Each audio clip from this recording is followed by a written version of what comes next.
Good evening. I'd like to call to order the Planning and Zoning Commission meeting for the evening of March 7th, 2016. Can we have the roll, please? Mr. Robinson? Here. Mr. Spring?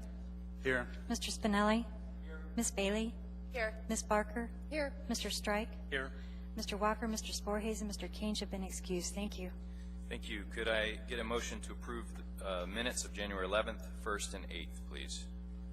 Thank you, Mr. Spring and Ms. Bailey. Any discussion on those minutes?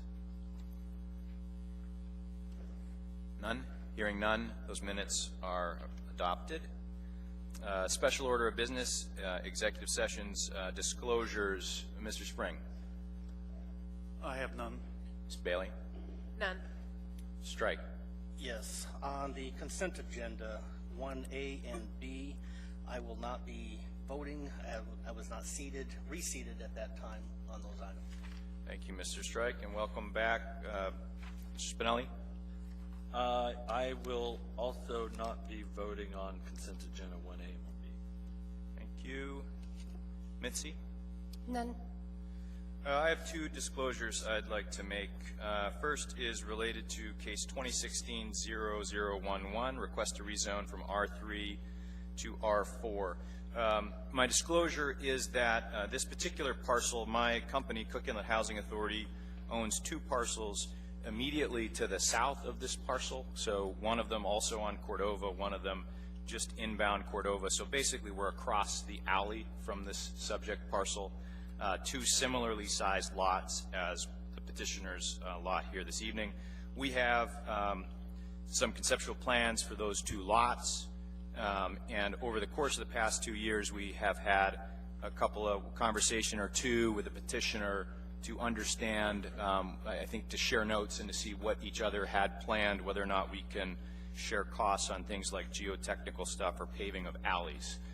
At this point, we have nothing, no agreements in place, verbally, written, or otherwise, and are proceeding with independent plans, but clearly we're in the neighborhood and we're real close. So that is my disclosure on that particular lot. Mr. Spring. Can I read off the conflict of interest statements? Yeah, please do. Okay, and answer them, I guess. Do you have a substantial part of the present action? I do not. Do you have one that varies directly or substantially with the outcome? No, I believe we would pursue whether or not this site gets rezoned and whether or not it develops or not. Immediate and known or conjectural and dependent on factors beyond the body's action? No, I do not believe so. Significant monetarily? None. Generally possessed by a large group or only by the individual? Again, the conversations that we have had are no different than I think what the petitioner is here to describe here tonight. I've seen some conceptual plans of his. I've shared some conceptual plans that we have as well. Can I follow up on a question? Please do. Is it your, in your development, would that require rezoning that you're planning now on that property? We have a plan that contemplates not rezoning the parcels.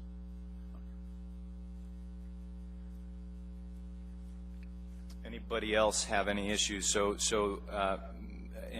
I want to make clear what the body does is we make disclosures, and the body will move us to participate, direct me to participate. So the motion is from Mr. Spring to direct me to participate in this case with a second by Mr. Strike. Is there any other discussion on my participation? I recognize that given the proximity and the appearance, we're close, and I want everything out in the open of everything that's pertained to that. So if there's any other discussion, please bring it forward. None, please vote.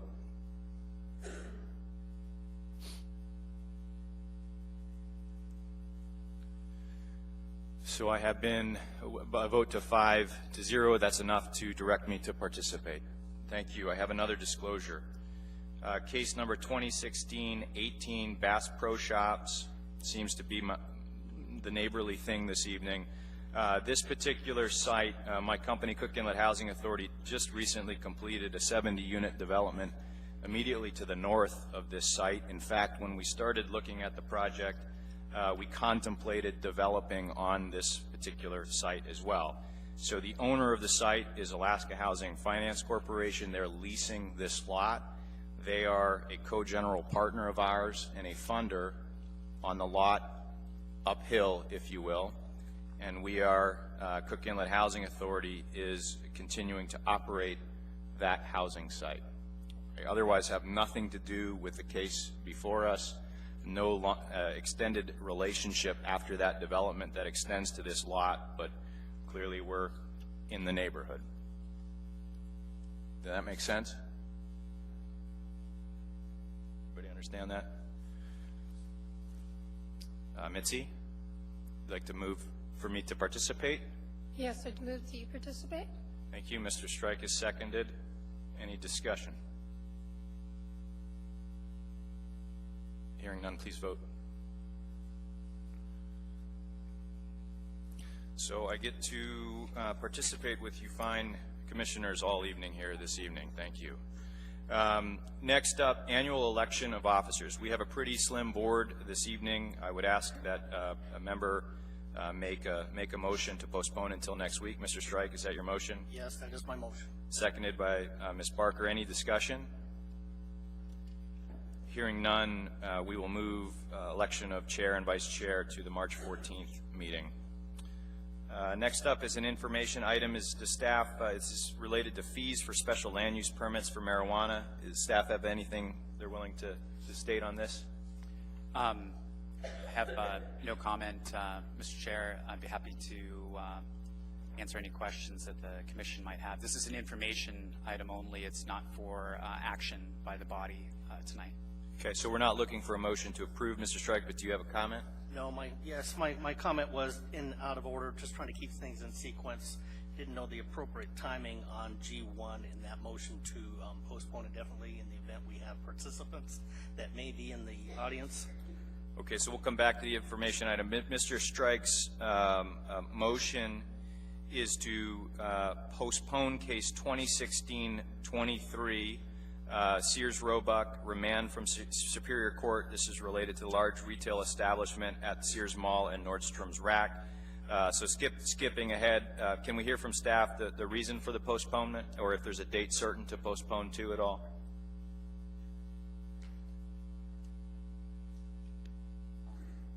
I believe it had to do with a notice situation, if I'm not mistaken, and they'll come back. So we're not postponing to a specific date. Is that correct? We are simply postponing it indefinitely.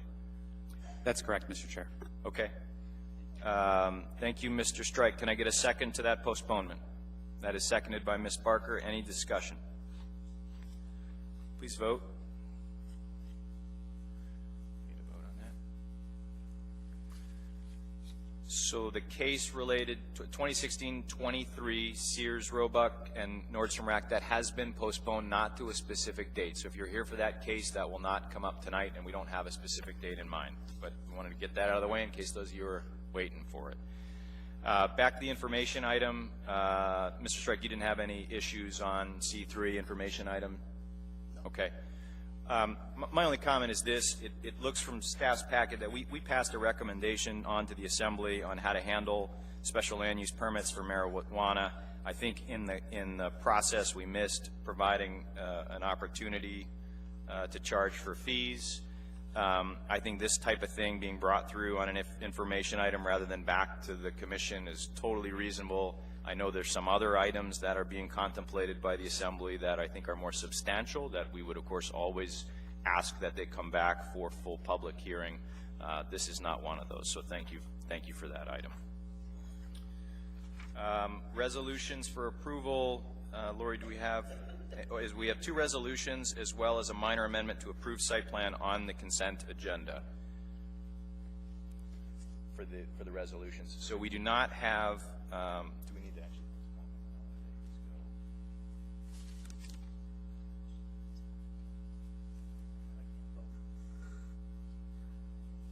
Right, so we're not going to be voting on the resolutions here this evening. We don't have a quorum to pass those resolutions. So the item on the consent agenda that we'll be dealing with is case 2016-0017.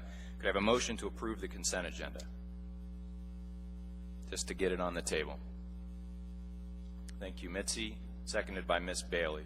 Any discussion on the items on the consent agenda?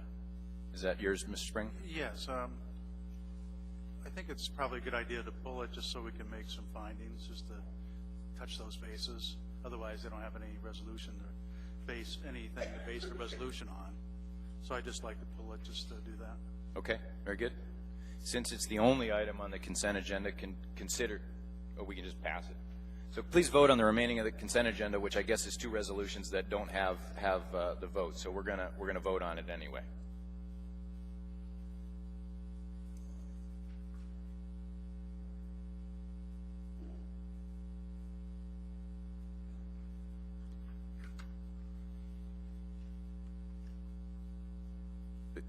It'll show up.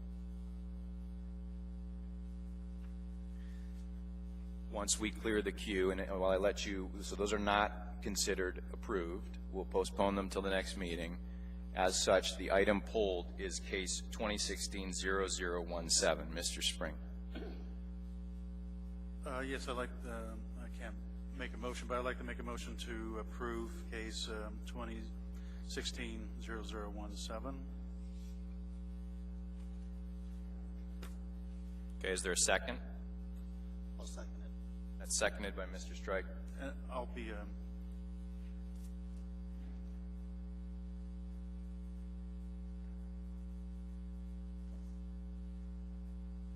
Voting in front. Well, it looks like we're confused. We're trying to work through a little computer issue here.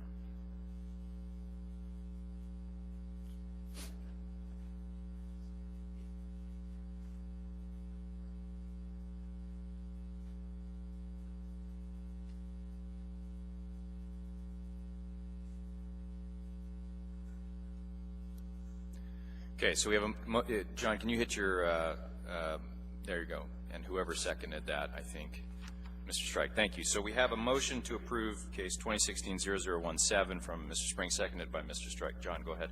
Yes, I'd like to, I'll be supporting the motion. The commission, these are related to findings, I suppose. The commission approved a previous site plan amendment for self-storage in the same site. All they're doing, I think, is reversing the vehicle parking and the containerized parking.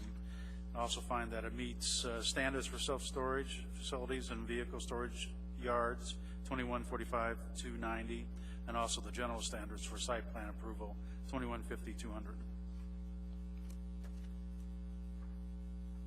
Thank you. Anybody else wishing to speak, ask questions of staff or the petitioner here?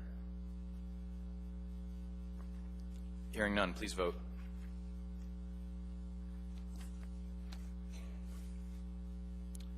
That case, an amendment to an approved site plan, is approved. That concludes the consent agenda. We've already postponed case G under G1, so we are moving on to G2, case 2016-0011. I neglected to do a little bit of housekeeping while LUSAC is under construction here. Our emergency exits are through this door and this other door here, not through the normal. Is that right? You still can't get in that way, right? Not out the main door. Everybody okay with that? There or there? Got it? All right. The fire marshal is now pleased with our business here. So, case 2016-0011, request to rezone from R3 district to R4 multifamily, generally located south of East 11th Avenue, west of Cordova, north of East 12th, and east of Barrow. I'm going to read the procedures for public testimony and then hear its staff report. After the staff presentation is completed on the public hearing items, the chair will ask for public testimony on the issue. Persons who wish to testify will follow the time limits established in the Commission Rules of Procedure. Petitioners, including all of his or her representatives, 10 minutes, and part of this time may be reserved for rebuttal. Representatives of groups, community councils, PTAs, 5 minutes, and individuals, 3 minutes. I will warn you that it goes by relatively quickly. When your testimony is complete, you may be asked questions by the Commission. You may only testify once on any issue unless questioned by the Commission. An individual may have appeal rights relating to any action the Planning and Zoning Commission takes, except Commission recommendations to the Assembly, which are not appealable. Appeals must be filed with the clerk's office within 20 days after approval by the Planning and Zoning Commission of the resolution, which is the Commission's final decision. A fee for appeal is required at the time of filing. It's worth noting that both Case 2016-0011 and Case 2016-033 are recommendations by this body to the Assembly. So with that, we have the staff report for 2016-0011. Thank you, Mr. Chair. This is a petition to rezone from R3 district to a R4 district. The petition site is a 7,000 square foot parcel. The property is currently zoned R3. The request is to rezone the parcel to R4. The proposal is to construct a 5 to 6 unit owner-occupied condominium project. The petition site is located in an area identified as a redevelopment mixed-use area on the Anchorage 2020 Land Use Policy Map, which is from the comp plan. Medium to high-density residential mixed-use areas have been designated near the major employment centers. This area falls within that area. An R4 zoned property is located across Cordova Street. It is developed with a 5-story multifamily residential building, which has 36 units. The R Zone 3 property to the north across East 11th Avenue is developed with single-family homes. 2-story duplex homes are located to the west, and the lot to the south is undeveloped. The Planning and Zoning Commission may recommend approval, and the Assembly may approve a rezoning if the rezoning meets all of the following criteria. The first criteria is the rezoning shall be in the best interest of the citizens of Anchorage and shall promote the public health, safety, and general welfare.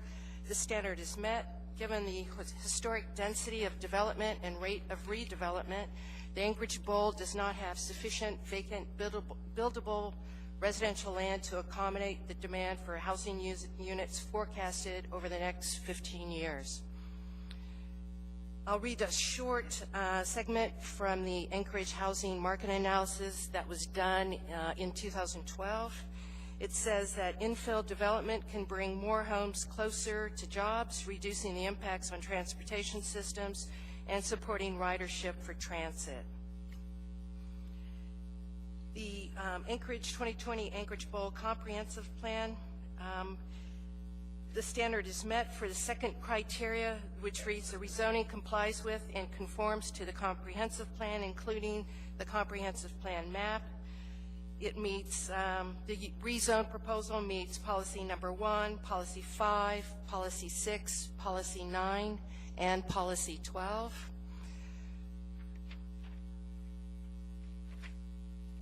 The third criteria, the rezoning is generally consistent with the zoning district purpose and the requested zone and the purpose of this title. The R4 district is a multifamily medium to high density residential district. It is intended primarily for multifamily and multi-story residential buildings, but also allows single-family, duplex, and townhouse residential development. The proposed development will, at a maximum of 6 units, have a density of 37 DUI. If it's developed with 5 residential units, it would have a DUA of 31. The proposed condominium infill development is consistent with the medium to high density R4 residential district. Criteria 4, the rezoning is compatible with surrounding zoning and development and protects areas designated for specific uses on the zoning map from incompatible land uses or development intensities. The land use patterns surrounding the petition site are well established. The requested rezone to an R4 district is compatible with the surrounding land uses and development intensities. The property across the street with the multifamily building has a DUA of 72. The adjacent duplex has a DUA of 12. The fifth criteria, facilities and services such as roads, transportation, water, gas, electricity, police, and fire protection are met. These facilities and services are available to this parcel. Criteria 6, the rezoning is not likely to result in significant adverse impacts upon the natural environment. including air, water, noise, stormwater management, wildlife, and vegetation. As the site is currently wooded, the proposal will result in the loss of this vegetation. The diminution of the vegetation will affect wildlife in terms of habitat loss. However, this loss is not a significantly adverse impact. Criteria 7, the proposed rezoning is not likely to result in significant adverse impacts upon adjacent land uses, or such impacts shall be mitigated through stipulations. The immediate neighborhood is currently comprised of a mix of residential uses. The proposed three-story, 5 to 6 unit condominium building will not result in significant adverse impacts upon adjacent land uses. Further, the proposed use will transition building height and density from the existing multifamily residential condominium building to the adjacent duplex structures. Criteria 8, the rezone does not extend or exacerbate a land use pattern that is inconsistent with the comprehensive plan. The Anchorage 2020 plan denotes this area as a redevelopment and mixed-use area. The proposed rezone request is consistent with this designated use. It describes the intent of this area. In Anchorage, as in most American cities, there is presently an imbalance between the number of jobs in an area and the supply of housing available for workers filling those jobs. The highest density afforded by the R4 zoning district will enable the provision of market rate housing for downtown and midtown workers.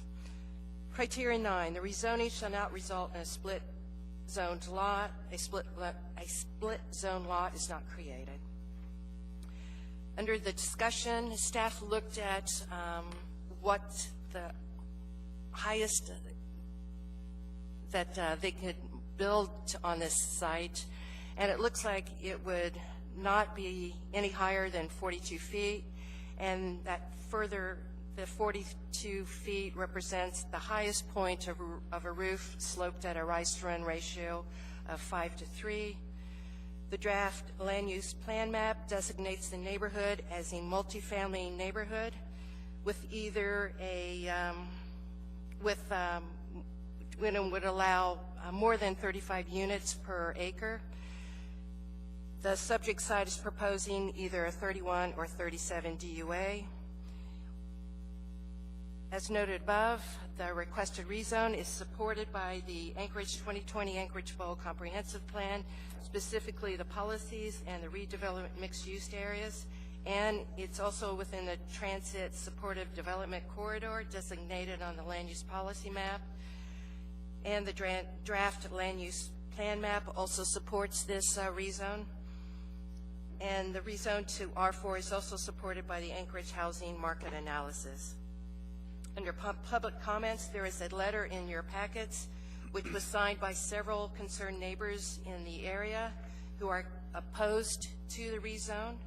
Also, tonight, late on the table, there were several additional comments regarding the rezone. The department recommendation is the approval of the request to rezone the parcel from R3 to R4.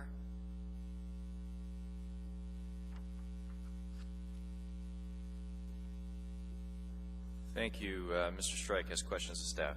Yes, thank you, and through the chair.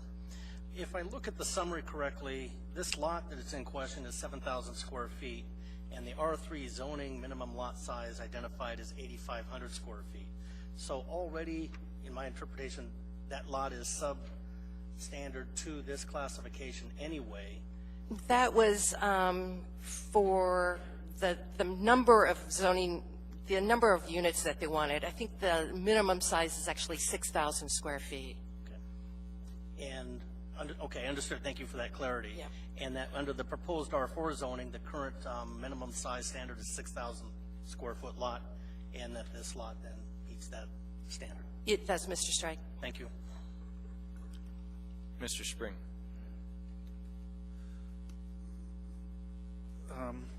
I think one of the things I didn't hear in your presentation was discussion of the land use plan map.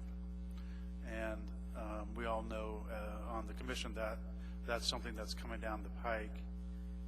I expect that, I'm not sure when we can expect it, or if you have any preliminary information that might be relevant to this case. could share with us? Yes, through the chair, Mr. Spring, I gave Mr. Robinson earlier tonight a copy of the draft land use plan map along with a designation of this area and a description of the area. The area is designated as a multifamily neighborhood, and the intent of this area is to provide for multifamily and attached housing and efficient use of residential land near services, shopping, jobs, and commercial mixed-use centers. It also lists location criteria for housing within this area, and it really meets all of these really spot on. There are 5 of these, well, there are actually 6, and the location criteria are areas with established multifamily housing.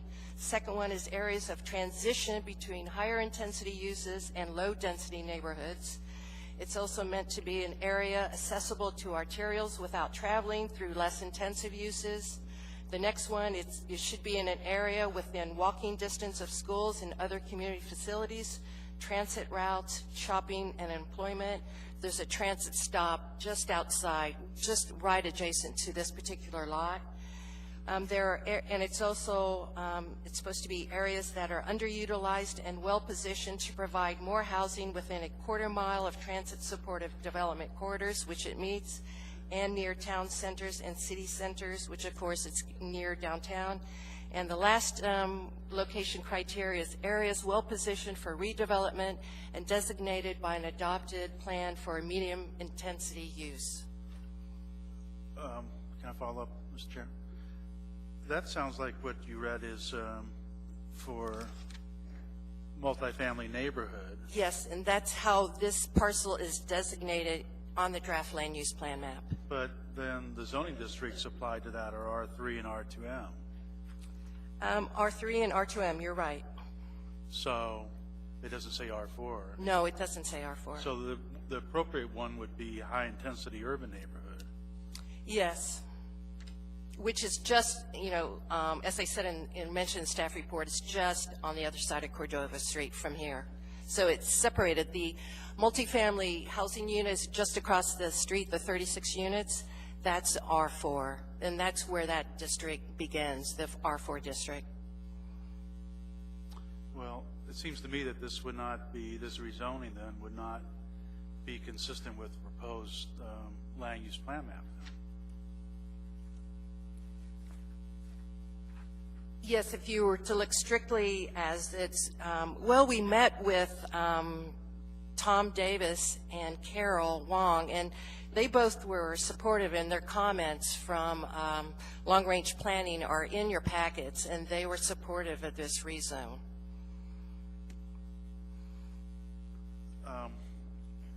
Another question, I guess. This is under the new Title 21, correct? Yes. The application. So the multi-use, multi-family design standards would apply that are currently adopted? Yes, they would apply. Did we, were they finally adopted? Sometimes I don't get feedback what the Assembly does, but did they adopt pretty much what the Commission recommended? I believe they did. It was, they just went around with another amendment recently, but what's in current Title 21, the new standards in there are the residential standards, and they would apply to this development. But it didn't, one more. Go ahead. So I'll just do one more. If I remember correctly, the sunlight provisions is what I call them, which protects adjacent properties from excessive blockage of the sunlight and puts them in a shadow. It's a shadow, or I guess is better described as a shadow requirement. That was not adopted, correct? That was taken out. We recommended taking that out, I believe, and it's not in the current multifamily design standards, correct? There is a section that deals with sunlight, but it's on adjacent properties, but it's under the bonus provision, meaning if you want to increase the density, you would have to meet the bonus criteria, and one of those is the sunlight to adjacent lots. But this petitioner is not proposing to exceed that height. So that will not be something that you would review under your design standards? Correct. I just would actually ask for the code reference on that before you stated that affirmatively, because I'm not sure that the neighborhood protection standards were eliminated from the code. I'd want to actually see the code language before, with all due respect. But anything else, Mr. Spring? So I just to clarify what we heard, Sharon, is on page 8 of the staff packet, second full paragraph down, you see the draft land use plan map designates the neighborhood as high intensity urban center with greater than 35 dwelling units per acre.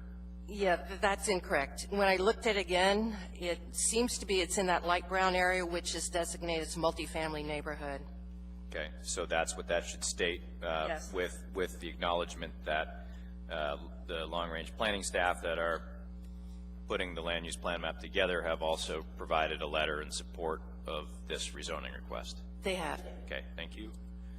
Any other questions for staff? Okay, we'd like to ask the petitioner to come forward.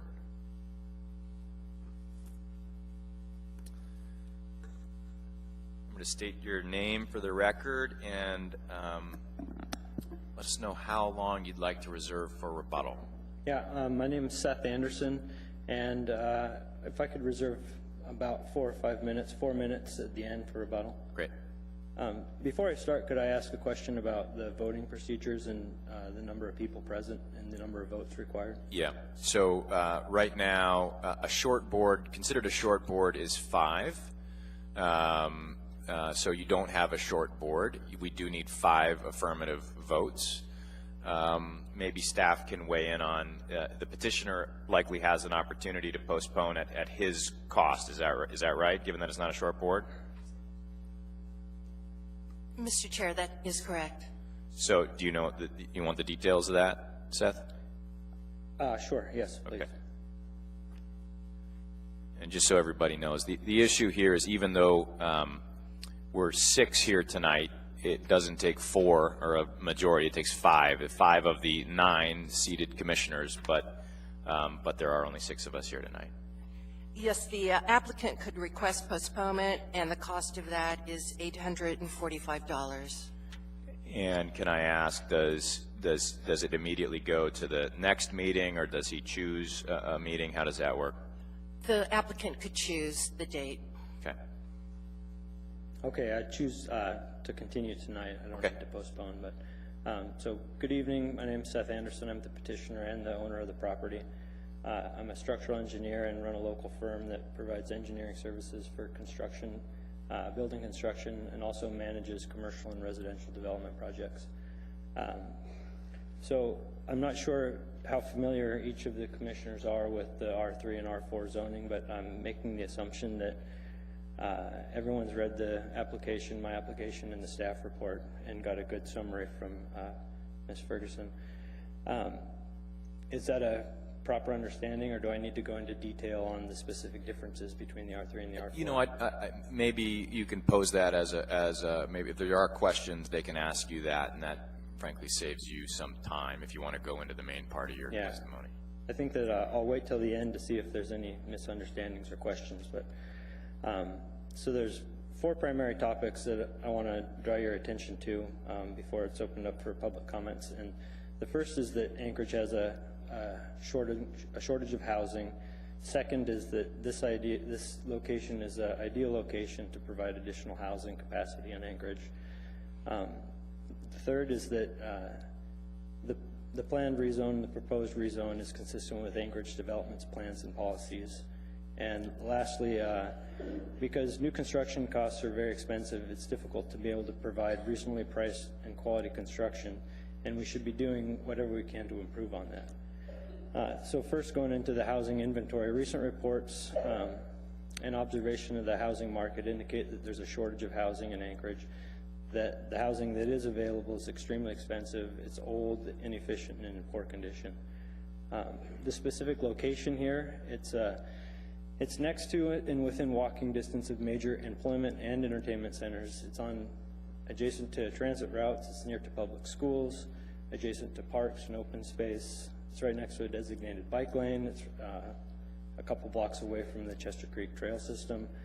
And it's serviced by public utilities, which have capacity for higher density and upzoning in this area.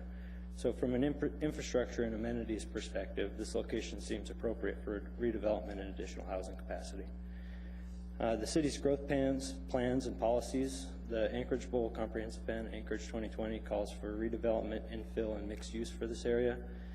The Downtown Comprehensive Plan encourages additional housing near the downtown area in support of downtown growth and business growth. Fairview Neighborhood Plan encourages higher density residential in this area in support of their use plans and policies. And maybe a correction based on what Ms. Ferguson just said, but the Anchorage Land Use Plan map, based on the draft that was available at the time I made the application, called for this area to be a higher intensity urban center. And the original staff report called for that also. The correction that Sharon made earlier is news to me. The construction costs and housing costs. Most of you know that new construction in Anchorage is very expensive to build, and there are limited tools available to provide more attractive housing at reasonable costs. Using this specific property as an example, if it's developed with anything other than or anything greater than a duplex, it would require upgrades to the water and sewer connections that are within municipal right-of-way underneath sidewalks and streets. Would need to have off-site improvements to the municipal-owned alley, and would require design and installation of on-site stormwater management systems. So our best intentions and desire for this lot is to build something on the property that we're proud of, that fits in with the existing properties and hopefully sets an example for how housing capacity can be increased and infill can successfully be done in Anchorage. Considering the fixed site development costs for anything over a duplex, regardless if it's a duplex or a 5-unit condominium, the best chance to provide more desirable houses, which are reasonably priced, is by rezoning and sharing the fixed development costs with 1 or 2 additional units. So allowing this requested rezone is an opportunity to, 1, support additional housing capacity in appropriate locations. 2, it can maximize the use of existing services and amenities, and it can implement the city's growth plans and policies and hopefully set an example for future infill and redevelopment. If there are some immediate questions, I'm happy to answer them. Otherwise, I can take a seat and come back in a minute. Thank you. Mr. Spring. Can you explain how you might be able to accommodate the parking requirements on this lot? Is it 50 by, what, 100? 50 by 140, yeah. 50 by 140. So the other properties along the alley have parking in the rear, the duplex. Is that what you're planning on, parking along the alley?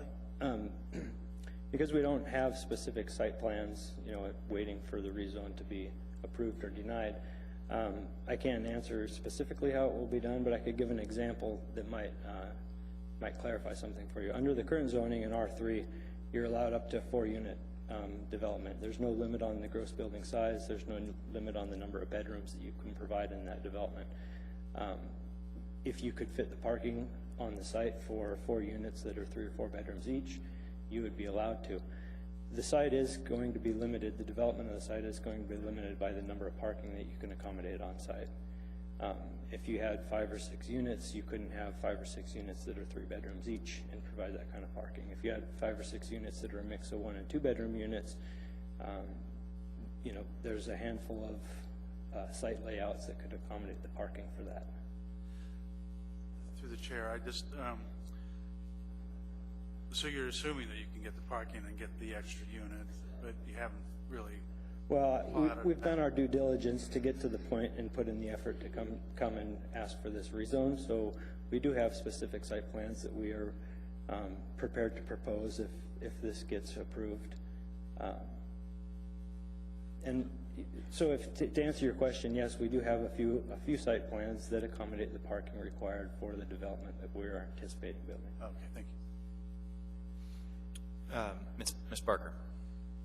Thank you, Mr. Chairman. I've got a couple of related questions. My understanding from your packet is that what you're proposing is a condominium project for ownership. Is that correct? That's the intent, yes. What do you expect the for sale price range to be? And about how large are the units? How many square feet?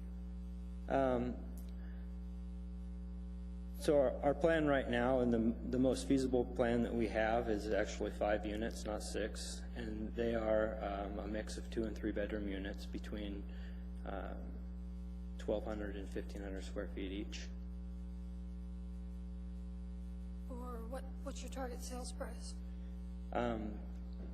Our goal is to make them affordable for like my peers and friends and colleagues that are my age and looking for housing. You know, I want to hit the target between, you know, if we could, as low as $275,000 if that's possible. But that range between $275,000 to $500,000 seems like a good product for that area and something realistic that we could provide. Thank you. I have a question. It may be just for all of us. You alluded to why go through this? What does R4 get you that R3 doesn't? The primary thing is with a couple of additional units, and I hit on this earlier, is there's a certain amount of fixed costs associated with developing the site. We had to buy the lot. We have to do design. We have to do water and sewer upgrades. We have to do alley upgrades, and all those costs, if you divide them over 4 units. Adds significantly to the base cost of each of those units is going to be, or reduces the amount of, you know, the quality of the finishes or the kind of amenities that we can provide. If we can get 5 units, if we could get 6 units, all of those fixed development costs would be split over 5 or 6 units, and the base cost going into it would be lower, and we could provide a cheaper or more affordable unit, or units with nicer amenities, nicer finishes. So right now, the R3 actually does give you a math equation that gets you to 4 units. Is that right? Yeah. And in the new code, and in the new code does not specify a certain number of units for R4. Is that right?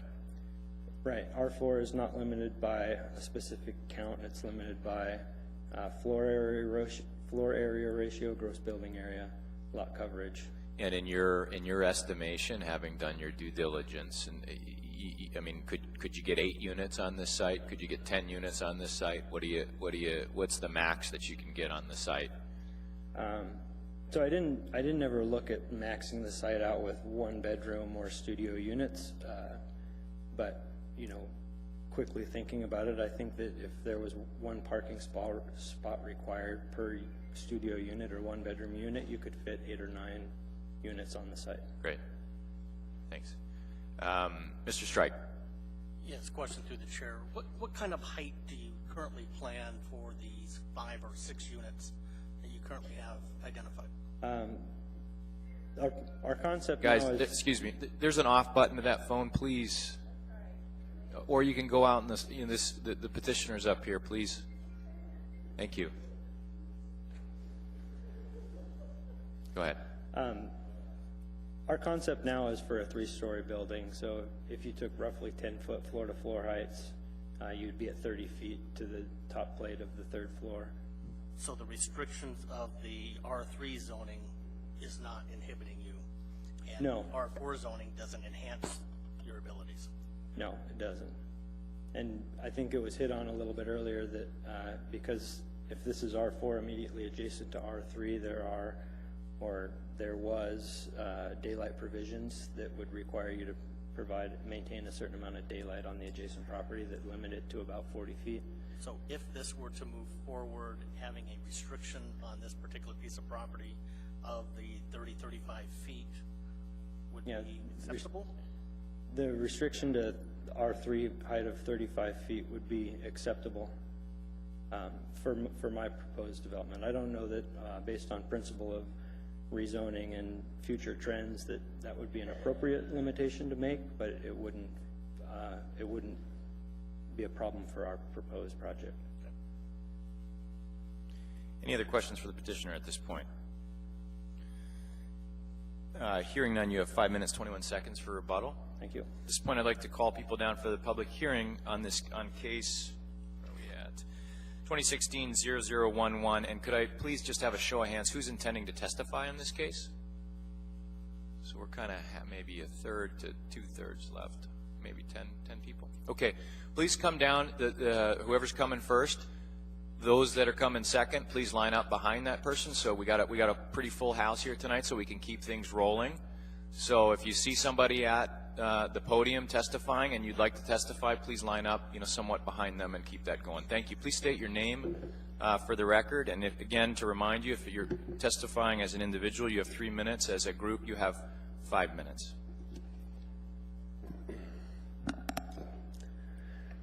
Good evening. My name is John Rulin.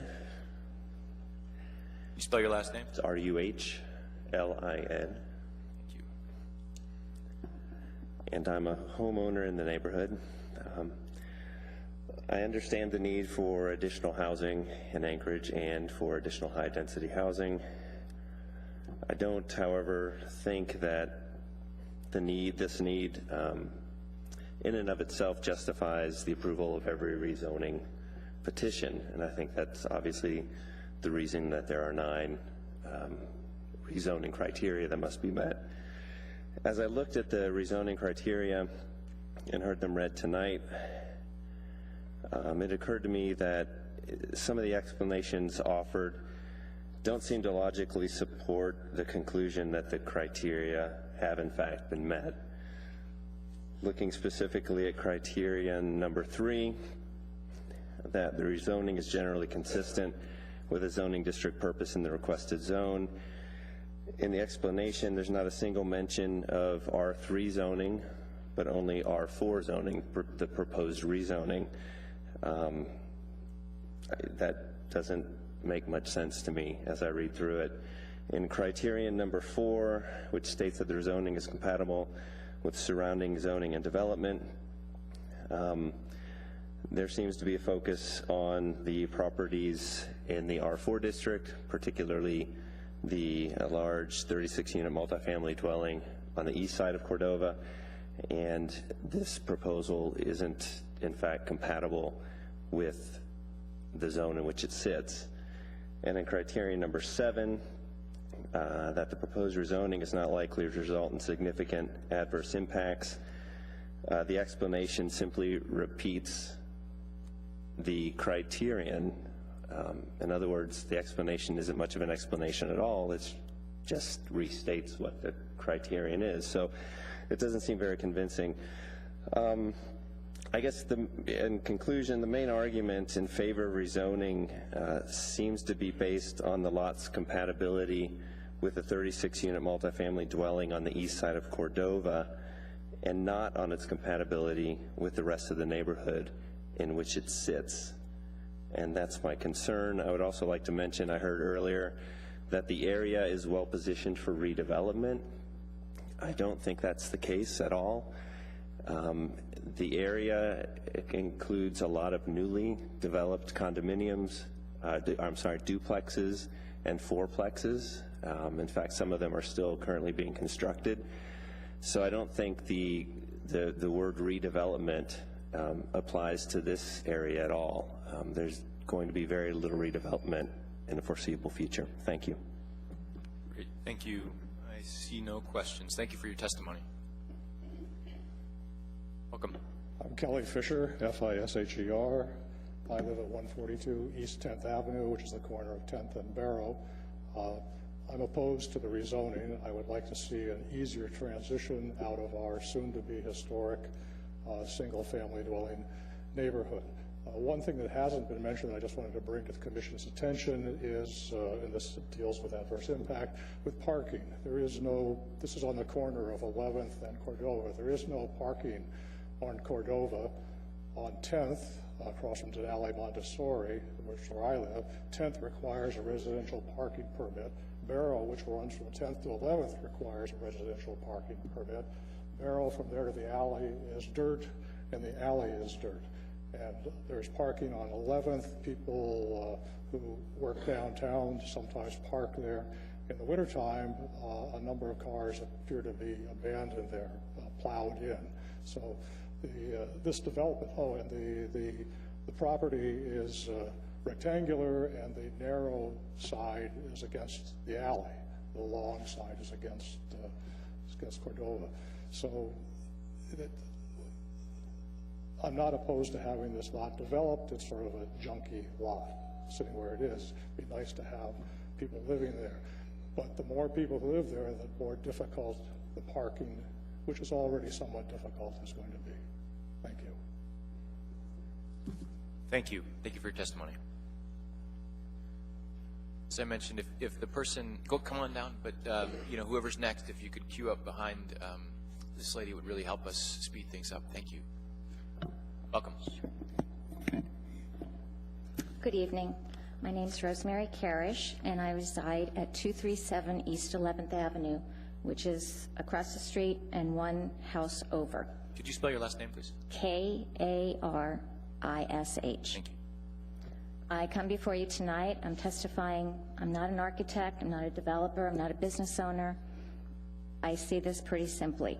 I come before you as a 20-year-old homeowner of a 75-year-old house in a residential neighborhood. It's a pocket neighborhood between A and Cordova, 10th and 11th. We're a community watch neighborhood. It's called Block 13, Pilots Row. It's an old established neighborhood. We all know each other. We're good neighbors. I'm one of 39 property owners who signed the neighborhood letter. 24 households out of 28 households in this area signed the letter opposing this rezone. We're not necessarily opposing development, we're opposing the rezone. Okay. I'm not sure if any of you live in the downtown Fairview South Addition area. We had hoped that you could look at the area in our letter to get a visual of this lot. Even though it's 7,000 feet, they say it's 7,000 feet, you need to see it. It's a restricted lot. There's a duplex next to it, there's Cordova, there's an alley in the back. It's been a vacant lot for sorry, it's irritating. It's been a vacant lot for 20 years, as long as I've lived there. And trust me, I look at the lot every day, whether I want to or not. It's there. I've seen it. It's an eyesore. It's derelict. It's abandoned. Its vegetation has been overgrown on that. I have stopped people from throwing junk in there. I have seen people go in there and relieve themselves. So I should be one that's really for development of it, because I look at this eyesore every day for 20 years. But I am against the rezone. The petitioner can right now build 4 units in that lot. 4 units. That's a considerable amount. Cordova is a barrier. West of Cordova is R3. East of Cordova is R4. Right now, and it has been for a long time, there's 2 vacant lots available. They're both zoned R4.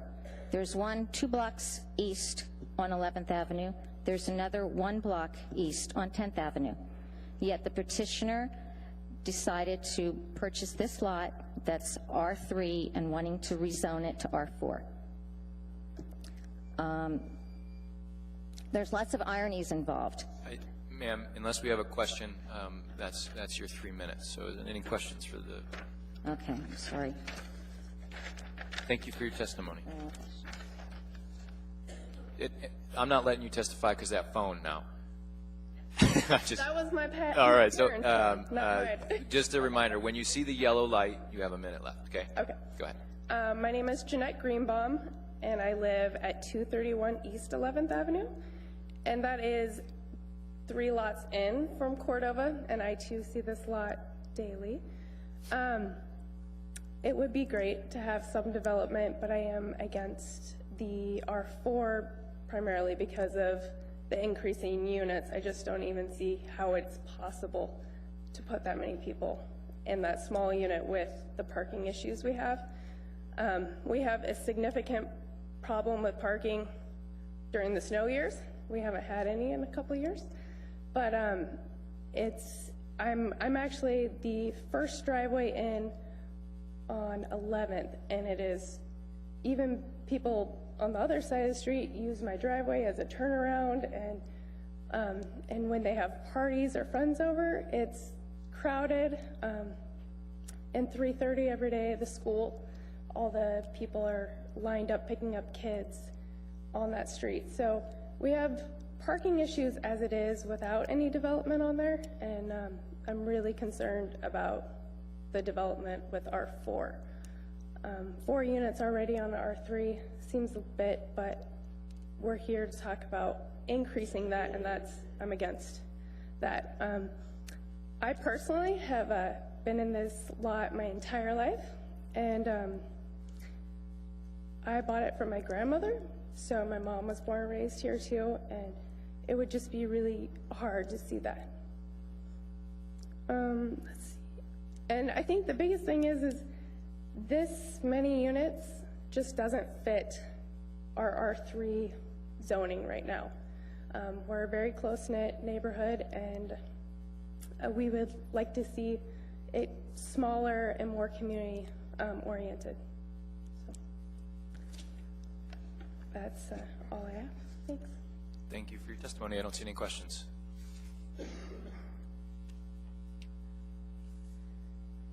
Good evening. My name is Virginia Samson, S-A-M-S-O-N. I live at 1016 Barrow Street, which is the street that goes between 10th and 11th, A Street in Cordova. It's a very small one-way street, and I would like to absolutely second the concerns about parking.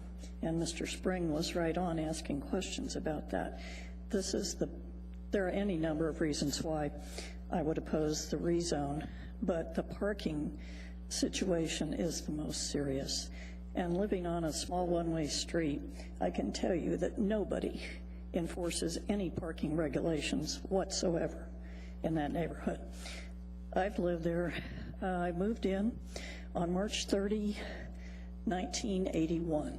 So I'm almost 35 years there. And some of you might recognize that date. Always kind of planted it in my head when I moved in, because that was the date somebody tried to assassinate Ronald Reagan. So I don't know what my move-out date is going to commemorate, but the move-in I sure remember. When I moved in, you could go down Barrow Street to 11th, and between Barrow Street and Cordova, there was the Chardee Apartments, which have been there for many, many years. And then there was a lot that had a small house on it. Sometime in the 1990s, I think it was, the fire department decided to use it as a test case and burn down the house.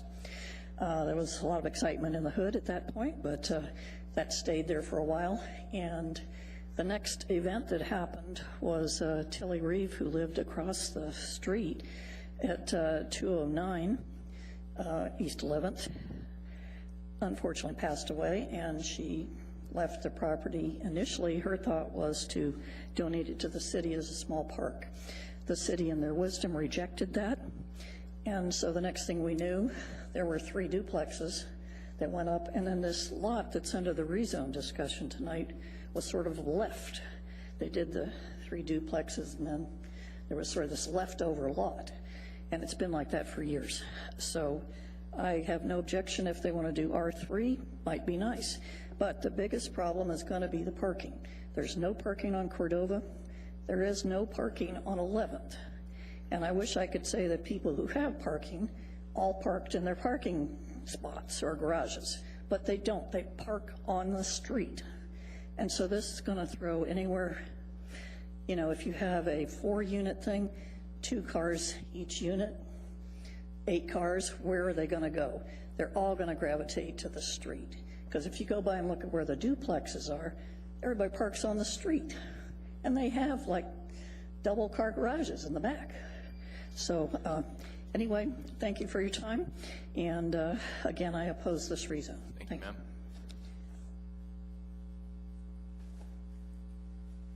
Hi, my name's Kathy Holt.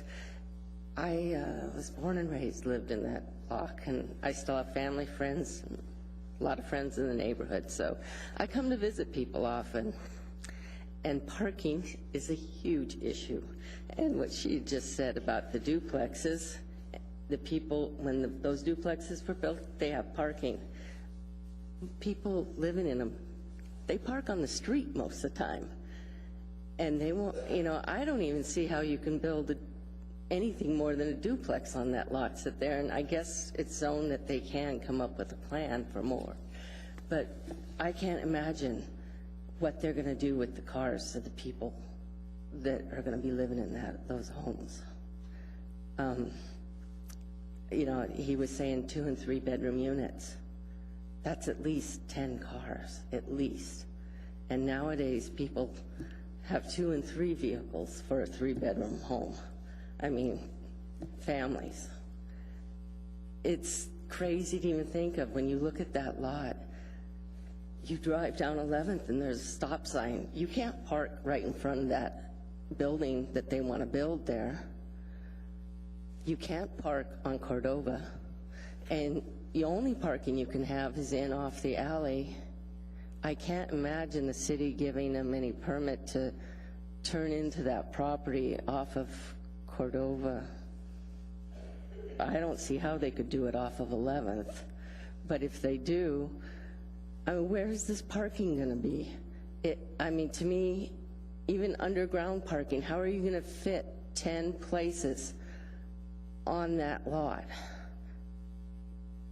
It's crazy to even think of.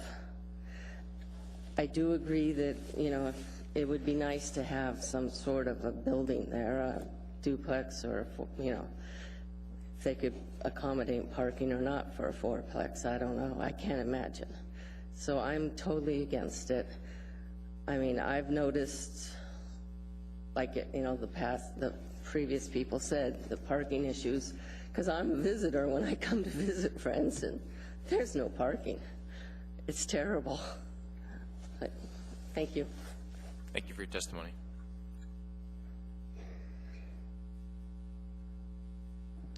Hello, my name is Patrick Farrell. It's Farrell. And I live at 1407 West 12th. And I'm testifying that I support this project. I understand the neighborhood's concern with parking.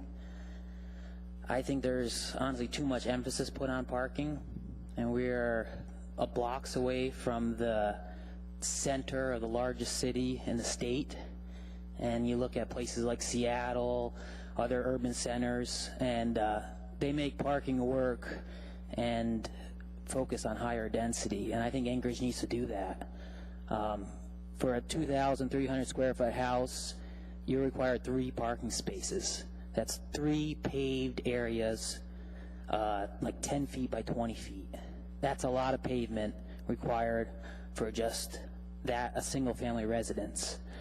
And I think this lot, with creativity and following the code, can provide the adequate parking that it needs. Sure, there will be bleed over into the street, but you look at those large duplexes with big garages, and they're, the builders are trying to maximize their percentages by making larger units.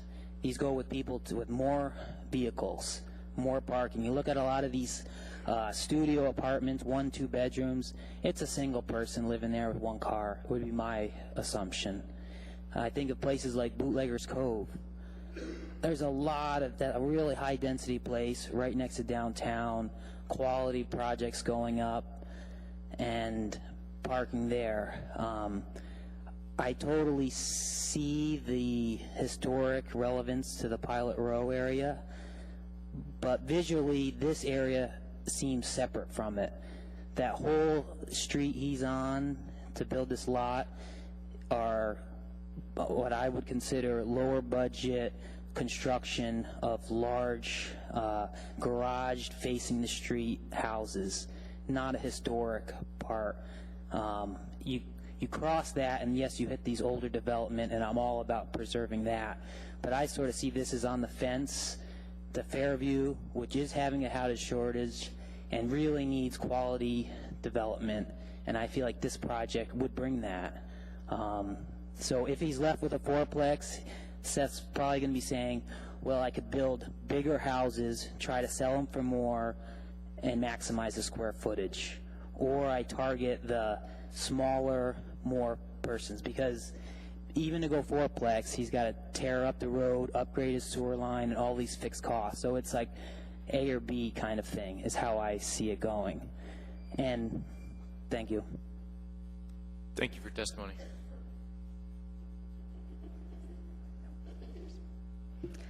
Hi, my name is Robin Hicks, and I live 4 houses in from the lot in question, and I just wanted to take a second and say that I disagree strongly with the last speaker's assessment of garages facing the street on Cordova. I think that most of my neighbors would disagree with you that that is not how their houses appear. I wanted to go back in time a little bit in testimony. There was a lot of mention of the Fairview Community Council support in the staff recommendation. I wanted to point out that this lot exists within the South Addition Community Council, who unanimously, well, I'm sorry, all but unanimously opposed this rezone. The one vote in favor was from the petitioner. In addition, this rezone does not meet South Addition Community Council's proposed use plan, which has not yet been approved, but has a resolution has been passed with that intention. All the homes in this area, without exception, are zoned R3 or less right now. And in fact, I believe that Cook Inlet Housing Authority has purchased 2 lots, 1 block south of the proposed lot here. And it's a double lot. They have plans, we just learned today, to put 6 units on the 2 lots. So even Cook Inlet Housing, who you would believe has the intention to increase housing in Anchorage, does not believe that a lot of this size can support more than 4 units. They did not apply for a rezone to my knowledge. Most of the neighbors adjacent to this lot or in this vicinity are opposed to this, which says something. We've heard a lot about parking, which I wanted to comment on. I just want to add that there's an elementary school there, and what happens at school drop-off and pickup times is that our street is flooded with cars from the school. So adding the cars that might come with this unit are going to cause a lot of traffic flow problems for that elementary school.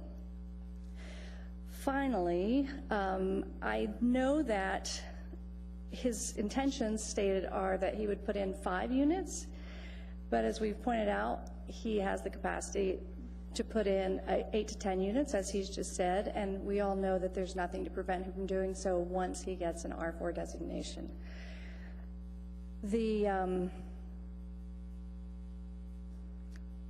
One of my chief concerns about this has been that he purchased a lot with R3 designation, and it was a valuable lot because of the R3 designation in the area, and now he should not be allowed to turn a profit based on the value of our homes. Thank you for your testimony. I don't see any questions.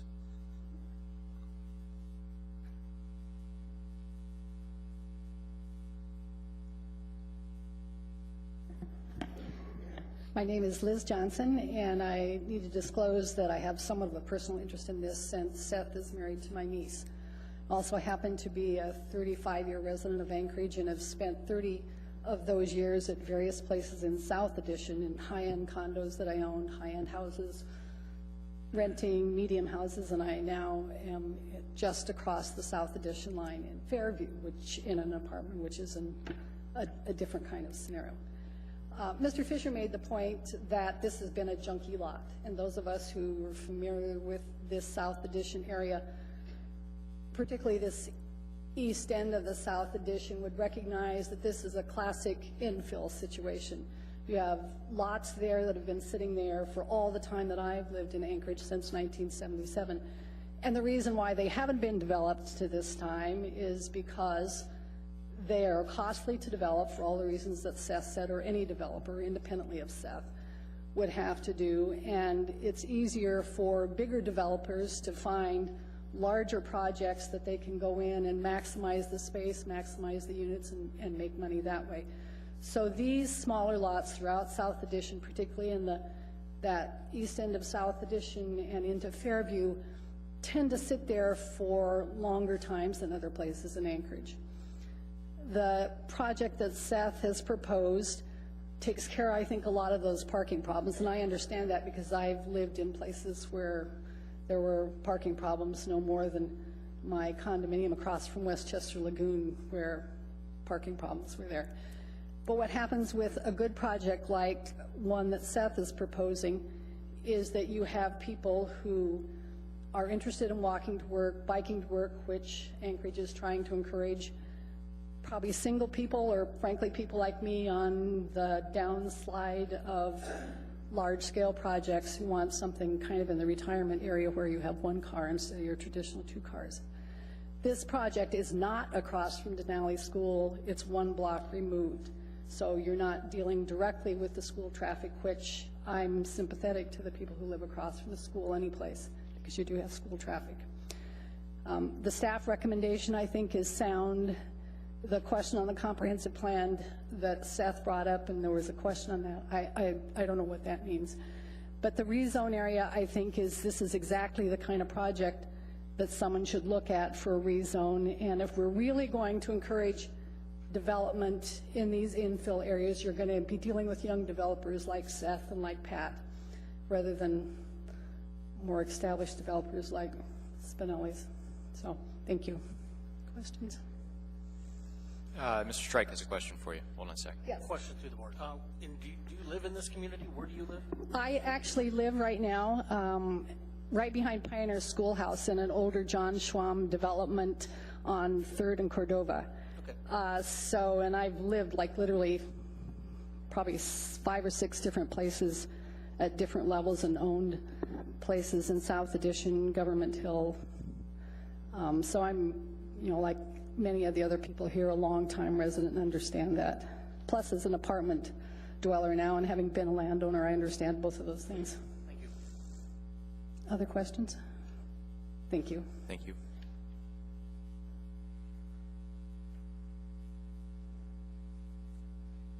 Good evening. My name is Mara Carnahan, C-A-R-N-A-H-A-N. I'm a little nervous to speak publicly, so excuse me. I want to thank you for the opportunity to speak. I live at 232 East 10th, which is just 1 block north of the lot in question, and I speak tonight because I'm opposed to the rezone for a variety of reasons. One is that I think it's going to set a precedent for other potential rezones to higher density within lower density zoned areas like R3, and I think that the city needs to think very carefully about setting that precedent. Like many others, I think parking is a real concern. When we bought our home, it was a small 2-bedroom, and we added on. And when we made our addition, we were required to have 3 paved parking spots. And the explanation given to me by the city was that it wasn't appropriate to unfairly rely on the community resource of street parking. And so it was important that all of the parking for the home be accounted for on the lot. The South Addition Community Council is working on a neighborhood land use plan. It's at the beginning stages, but Mr. Davis did ask for a written statement from the South Addition Community Council, and in that statement, it was a resolution passed by the Community Council, I think in December. There was opposition to high density development in this area, and in fact, it was specifically mentioned this is a vulnerable area because it lies between Fairview and the wealthier part of South Addition. And so there was particular effort to protect the lower and medium density zoning that is in existence. All of the adjacent neighborhood is developed to R3 standards. The lots to the north are single family homes. In the last 10 or 12 years, millions of dollars have been spent in the development of this particular area. There are many R4 lots that exist to the east of the lot in question that are ripe for development, a couple of vacant lots, and also many ripe for redevelopment. I believe there is a detrimental impact to the surrounding homes. And I think it's important to mention that Cordova has always been a visible and practical boundary between lower and higher density housing, and this rezone, if approved, would compromise that boundary. So I would encourage the development of the lot within the existing R3 standards. Thank you. Thank you. You didn't appear nervous at all.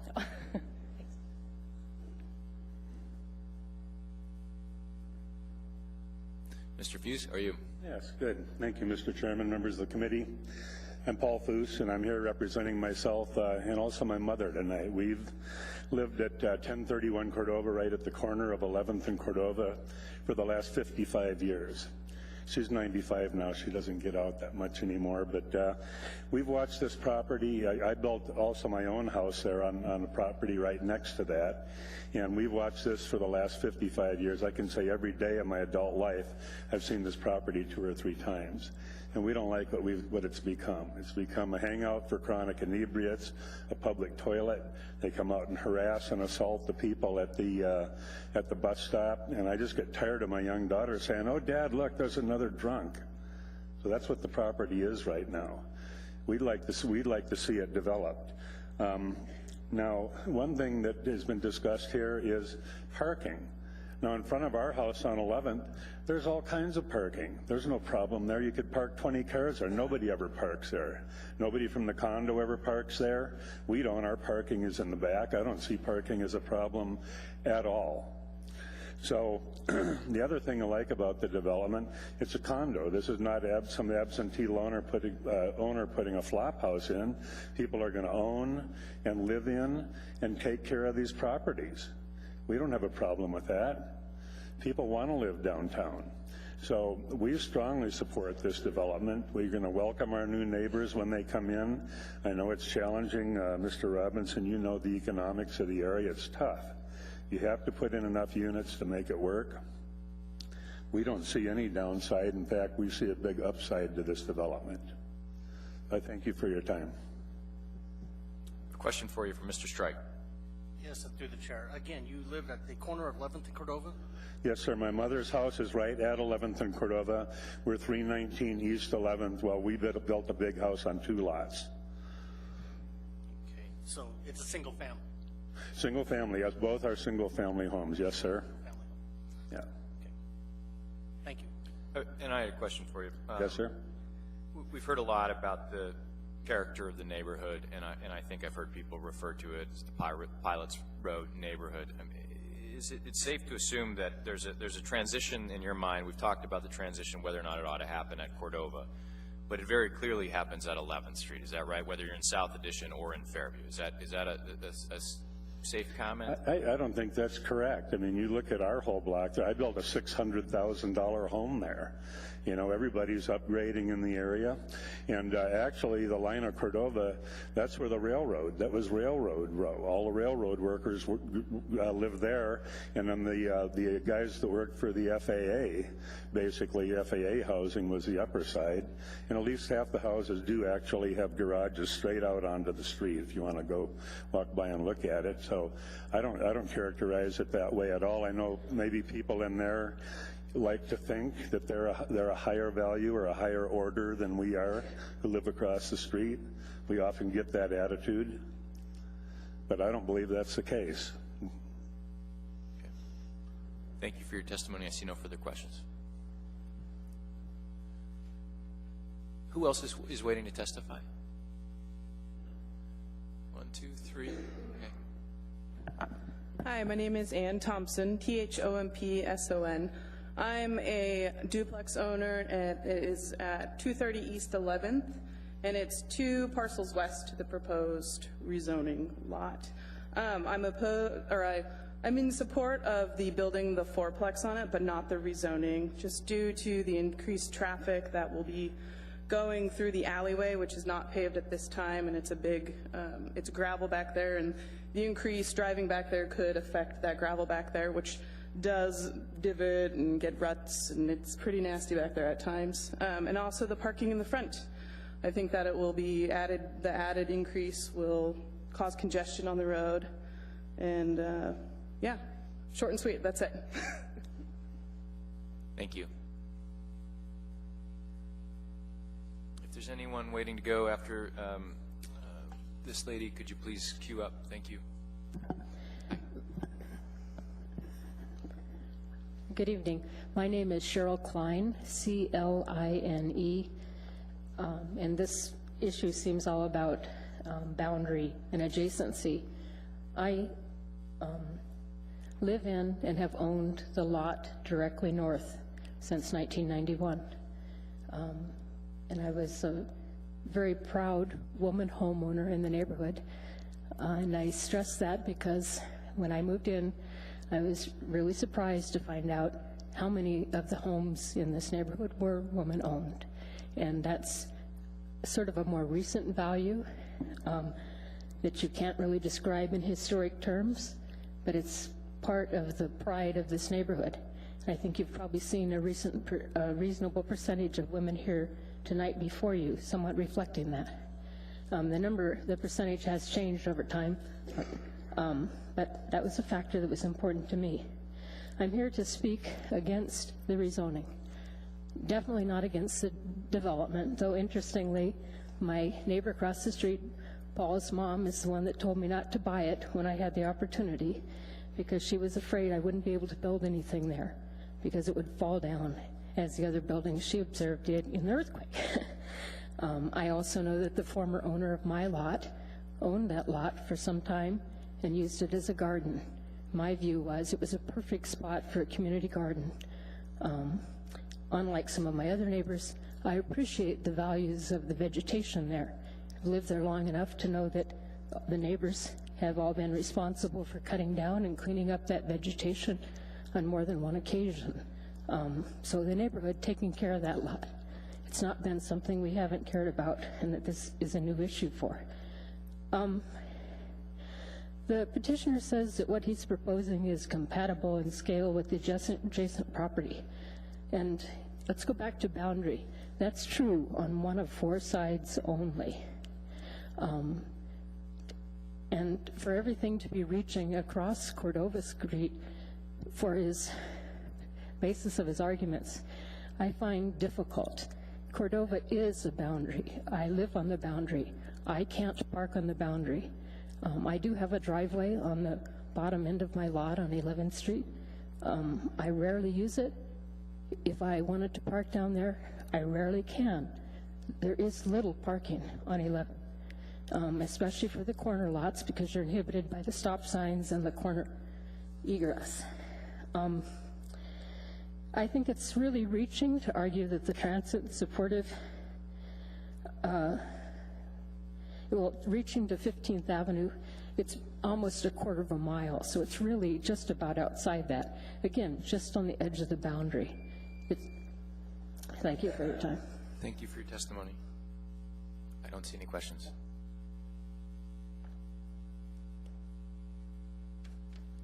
Hi. My name is Jennifer Hazen, H-A-Z-E-N.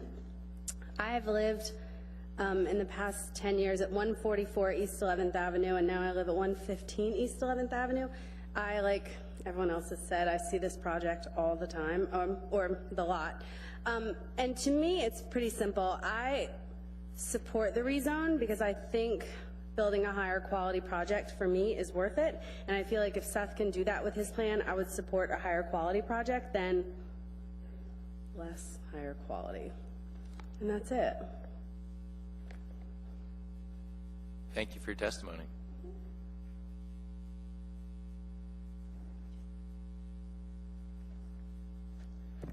Good evening. Christopher Constant speaking on behalf of Fairview Community Council. I won't use up all of that time. Briefly, I'll communicate about the boundary. I believe under Title 21, there's a requirement that the boundary has a 500-foot buffer around it. That projects that are on the boundary have to consult with the people who live within 500 feet of that line. The boundary is not firm. And in fact, those who stand in their lines and say, on this side, it's wealthier people, and on that side, it's not, it's really disturbing to those of us who are working really hard to transform the perception of a great neighborhood. So I hear a lot of that, and I hear it often, and I hear it from the people who live very close to me. I live 8 houses away from the property in consideration. So very close, but I am considered an outsider. When I attended the community council meeting at South Addition to watch their process, they actually, in their resolution that they communicated to you, had, "We deny this permit," as the lead sentence. Now, I raised my hand to speak as their neighbor to say, wait a minute, that's not a power delegated to you by the charter. The power delegated to you by the charter is to support or oppose this project. I was shouted at and told, you aren't one of us. But this project is in my neighborhood. And this project is in the Fairview boundary, if you look at that 500-foot margin.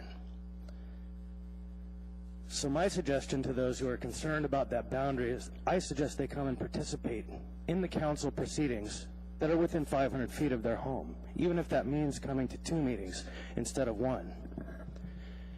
Now, the proponent of this project came to the Fairview Community Council and asked for support.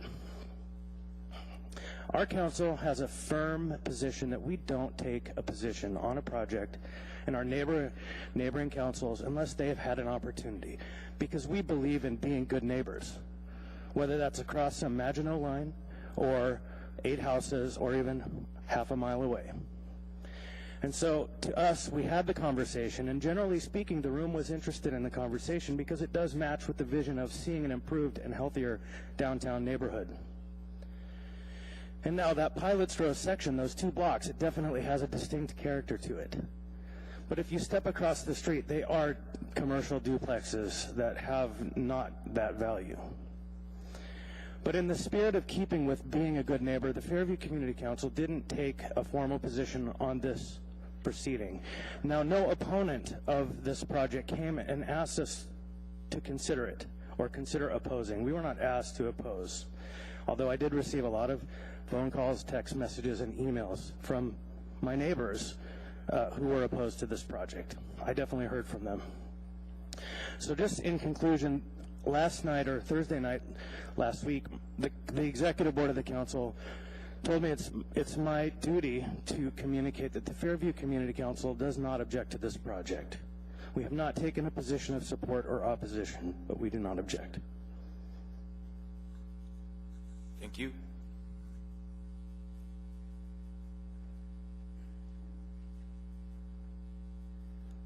Hello, my name is Patrick Carnahan, C-A-R-N-A-H-A-N. I believe I was at the South Addition Community Council meeting that Mr. Constant refers to, and my recollection differs from his in terms of his treatment. I live at 232 East 10th Avenue, and I have for 16 years. When we remodeled our house, we were told we needed to expand our parking because we increased the size, the living area in our house. We told them we had 1 car and planned to have 1 car for the foreseeable future. 16 years later, we still have 1 car, but we still have 3 parking spots. I think if we've been made to have parking spots for however many people we have in our house, that the petitioner should as well. I'm in support of development of the lot, but I'm against the rezone application. It was purchased as an R3 and it should remain that way. R4 rezoning is available across Cordova in compatible neighborhoods. I don't think it's compatible in scale, that is the petitioner's plan, with the rest of the neighborhood. And I have concerns about parking. That's all. Thank you for your testimony. Anyone else wishing to testify? Anyone at all? Okay, could we have the petitioner come forward, please?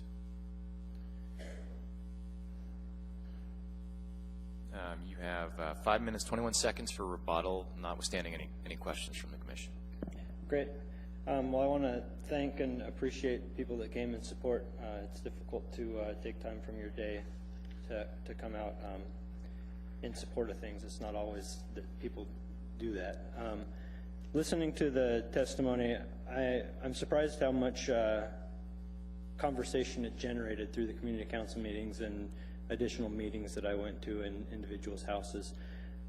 When we bought the property, we do frequent the area. We live downtown also, and it is, in my opinion, an ideal location for redevelopment and trying to solve some problems in Anchorage with housing, how close people can live to work, maybe trying to reduce the demand on parking by providing housing that's next to a school so that there's not another car waiting in line, or people that can walk to a grocery store or to their work downtown.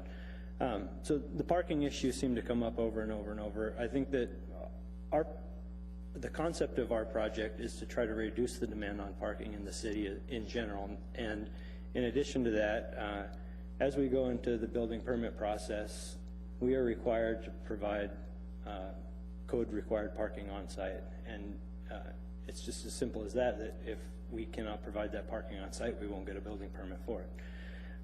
So there's a lot of conversation about parking. I just wanted to clarify some of that. Another thing I want to clarify is a lot of the public testimony against our rezoning. In fact, I think I can say almost all of it that was against it comes from a 2-block area identified as Block 31 or Pilots Row, and that's the area that was mentioned between 11th and 10th Avenue and between A and C Street. And I do see a lot of value in that neighborhood. It has a nice, cute, historic character. It's primarily single-family houses that have been, moderately changed, but primarily still single-story houses.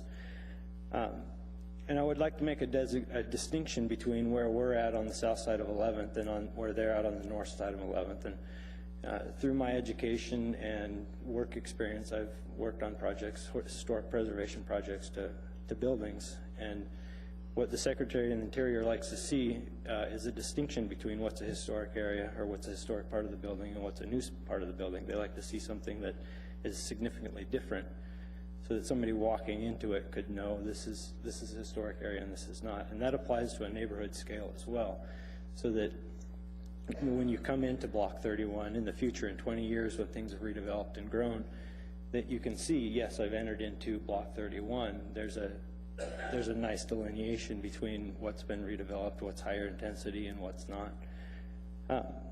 So I wanted to follow up and make that designation that there is a difference between that area, and the neighbors that have the value and appreciate that neighborhood have an opportunity to designate that area as a historic district and work towards preserving those 2 blocks. There was some questions about compatibility of use and comparing it to the development across Cordova Square, which is across Cordova Street. I'd also like to point out that if you go further west down 11th Avenue towards A and C Street, there is a group of apartment buildings, the Alaskan apartments, I think they're called, which if you looked at their density and unit count would be closer to an R4 type development than an R3 type development. Another thing to consider when you're talking about compatibility would be compatibility with what's allowed under the code and what the area is going to be like in the future versus compatibility with what's existing and what's built now. The lots next door and across the street, yes, they're developed as single-story, 2-story, 1, 2, 3 unit properties, but they are zoned R3. They could be developed with 4 units. They could have a max height of 35 feet. So in the future, if you're looking at compatibility, I don't think that we're that far off. If there's any questions, I think I'm wrapped up, but if there's any questions, I'm happy to answer. Thank you. Any questions for the petitioner? Ms. Bailey. You mentioned a lot of the kind of lumped costs that will have to go into any development that takes place there. Does any of that include any development to the back alleyway of that property? Yes. From what I understand, as soon as you're over a duplex, you're required to do certain upgrades and improvements to the alley. So since we would be proposing a 5-unit project, we do have to do alley improvements.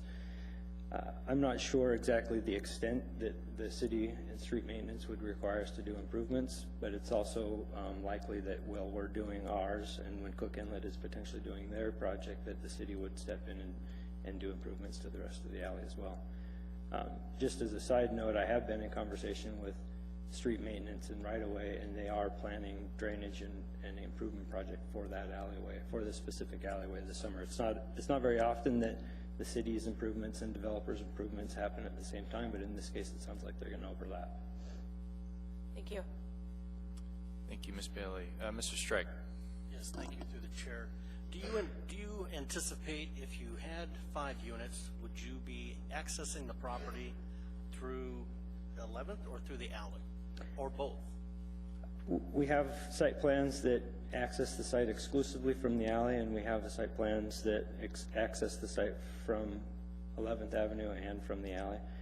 We also have concept site plans that access from one side and leave on the other side. Until we have clarification on where we're moving forward and have the opportunity to have some pre-application meetings with the city planning staff and discuss the pros and cons of each one. We haven't decided which one, but there are site plans that work for multiple different points of access. Thank you, Mr. Strike. Anybody else? Thank you for your testimony. Thanks. At this point, I'd like to close the public hearing. What's the wish of the body?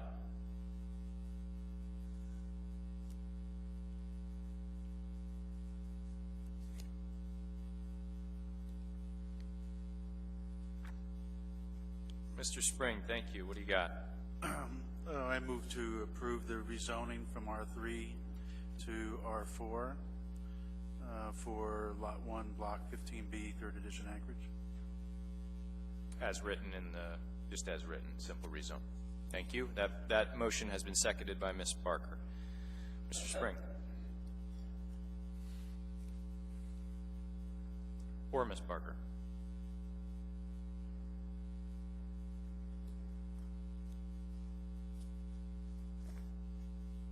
John. I'm very interested in hear what the other commissioners have to think about, say about this, but in my opinion, I wish there was a land use plan for this area, first of all, a land use plan map. Unfortunately, there isn't. All we got to deal with is a discussion draft. I suspect, though, that the discussion draft as proposed will probably be approved for this area. I think they call it neighborhood medium density, or is that what it is? Yeah, multifamily neighborhood, for which would essentially allow R3 and R2M zoning. The reason I think that it'll probably remain is because, first of all, staff's proposing it, and I think the neighborhood's going to support it. And I don't really see a lot of really redevelopment opportunities in this part of the neighborhood, except for the Cook Inlet property to the south there. But the rest of the neighborhood is pretty much R3. In fact, it's lower density than R3. Even the new development is lower than R3. So the duplexes would be allowed in R2M, probably, and I think it's out of character with what's been going on in that neighborhood. It would automatically, as soon as we approve it, recommend approval of it, it would be inconsistent with the land use map. If the land use map was adopted, we'd have to amend the land use map in conjunction with this rezoning. Also, I guess I'm old school in that I like to see some continuity in the zoning districts. I don't like little fingers of zoning reaching out into an area and without any expectation that they'll be rounded out and extended and made into some type of logical configuration.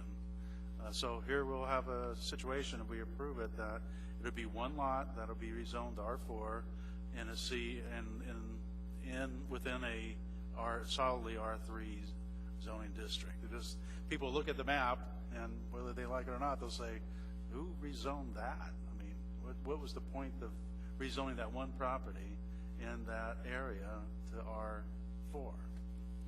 I have to say, though, that I'm generally inclined to recommend rezonings in areas near the city center. And if it made sense to me, I recommend approval. But in this case, I can't recommend or vote in favor of the rezoning. Thank you, Mr.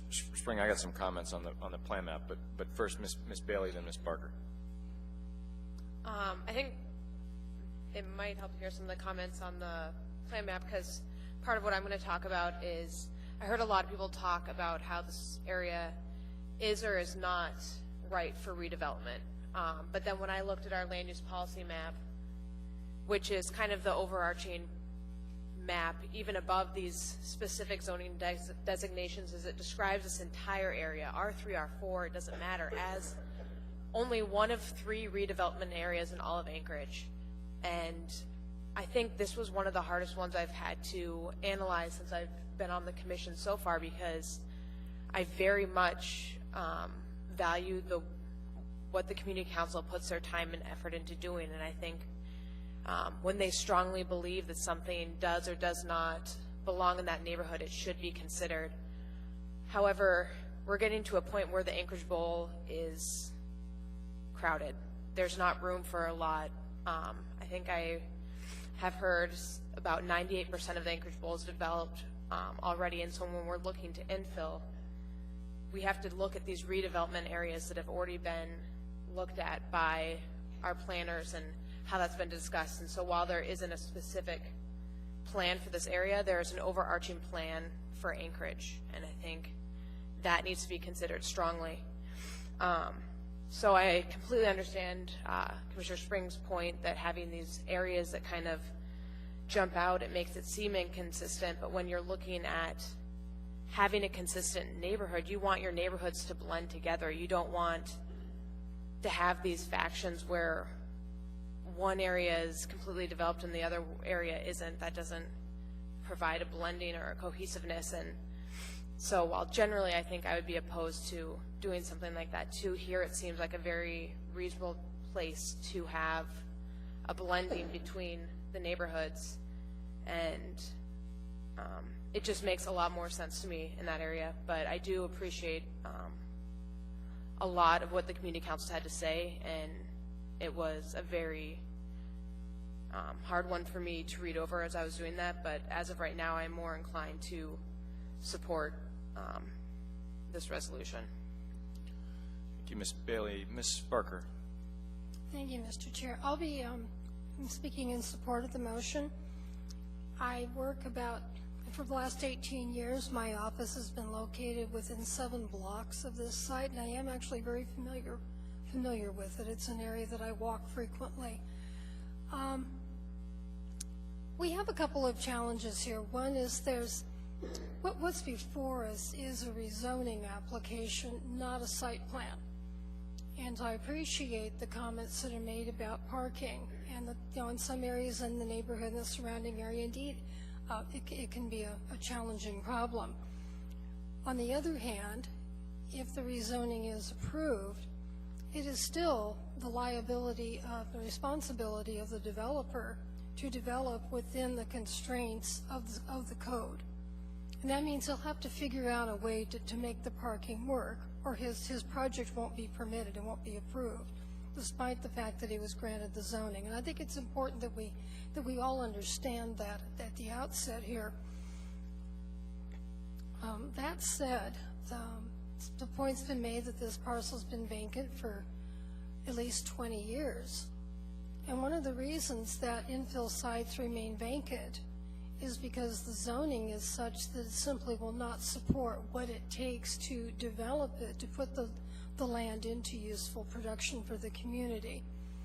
In this case, what we're seeing, I think we're seeing it again and again in some of our closer in areas in Anchorage, as we are really on our first cusp of true redevelopment in a young city, is that we have infill parcels that with their current zoning are not feasible for development and then are allowed to lie fallow. As some people have pointed out tonight, this fallow parcel, although the vegetation on it can be quite attractive, certainly, in some ways also presents a nuisance to the community rather than a performing asset. The petitioner is proposing a rezone that would allow him to more economically develop the number of units that are needed with the carrying costs of the parcel, with the development costs that are sunk costs, whether he builds 2 units, 5 units, 6 units, those costs are sunk costs and remain the same. They're constants. So with those things in consideration, I'll be supporting this because it does support our community's need to expand housing within an affordable housing range. He's proposing a home ownership project in a neighborhood that, yes, it is transitional. It's on the cusp between two neighborhood boundaries. But I think, as has been stated by others here, neighborhood boundaries are somewhat fluid. It's a line. And when we walk down the street, we don't necessarily see a line. We see a neighborhood that emanates from that particular area.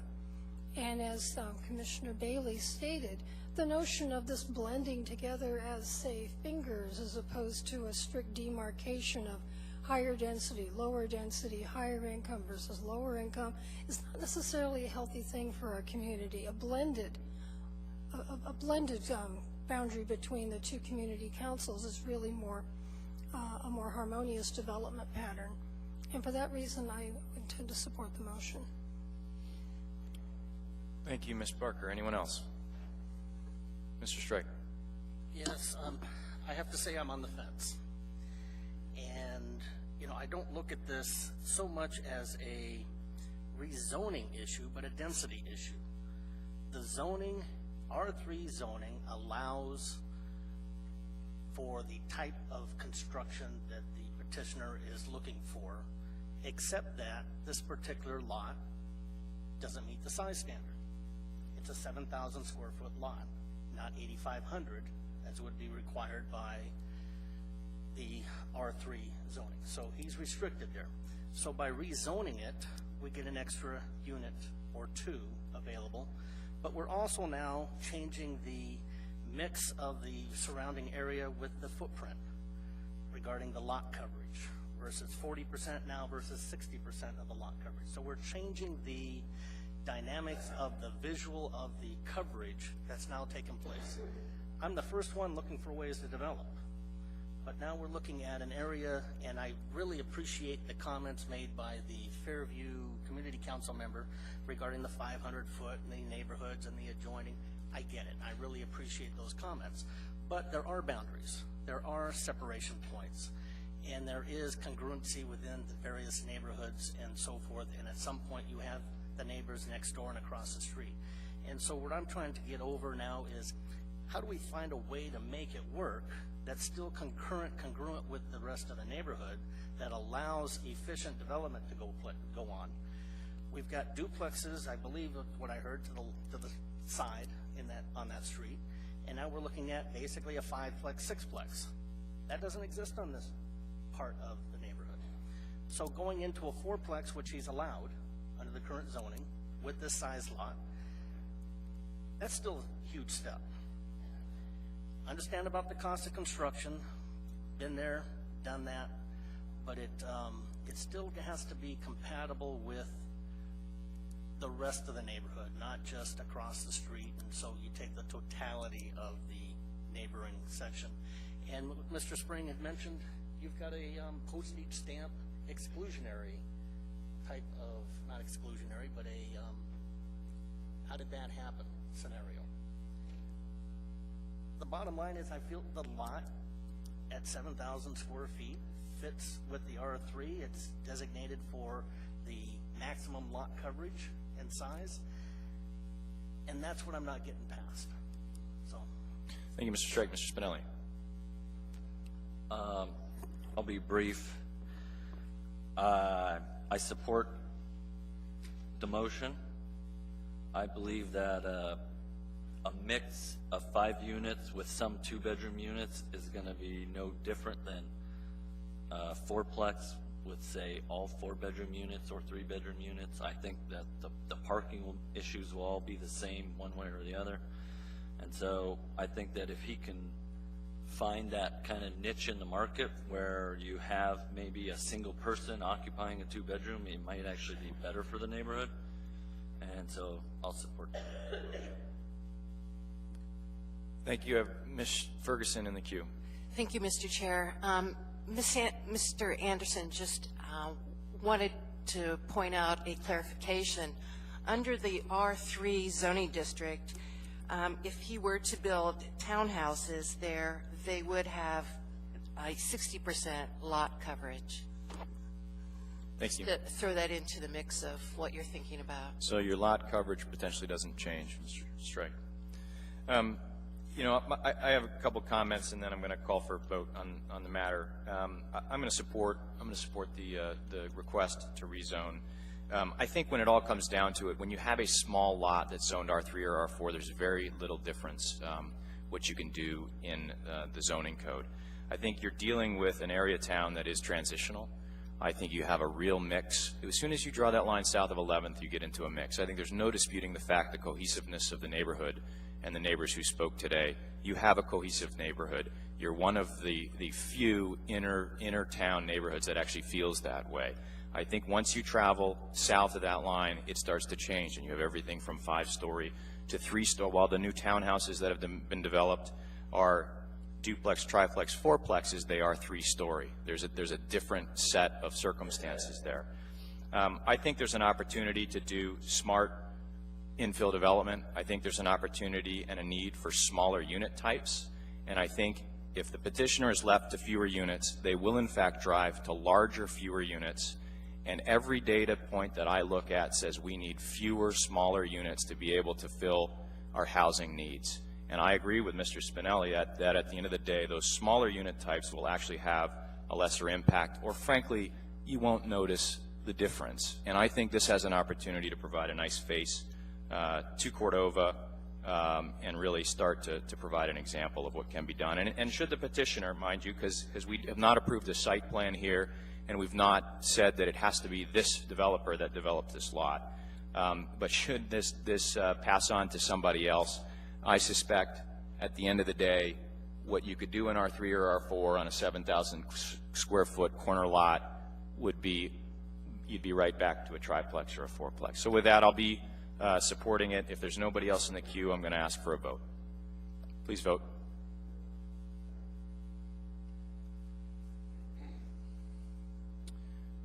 And the recommendation to rezone fails by a vote from 4 to 2. So just to sort of state the procedural matter, the petitioner has an opportunity to still take the rezoning forward to the Assembly at this point. He could also choose to resubmit with a different application at a later date.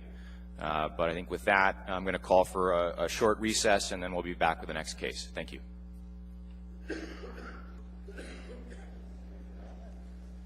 Three, which is an ordinance on storage. Is that probably what people are here to discuss, maybe?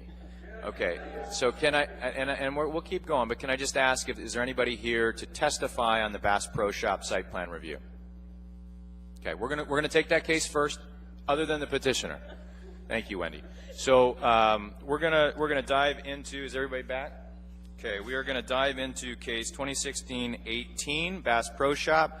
I don't anticipate a lot of public testimony on this case, so it'll probably go a little bit quicker than the last one, so everybody hold tight. We appreciate your patience. So could we please have staff report for 2016-18? Thank you, Mr. Chair.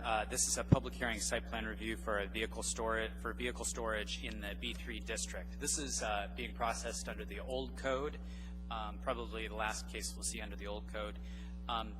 This is proposed to be a vehicle storage lot, which is a permitted use in the B3 district, but it requires, the funny thing about the old code, it requires this public hearing site plan review. So there are standards, and as long as they meet them, you know, it's to be approved.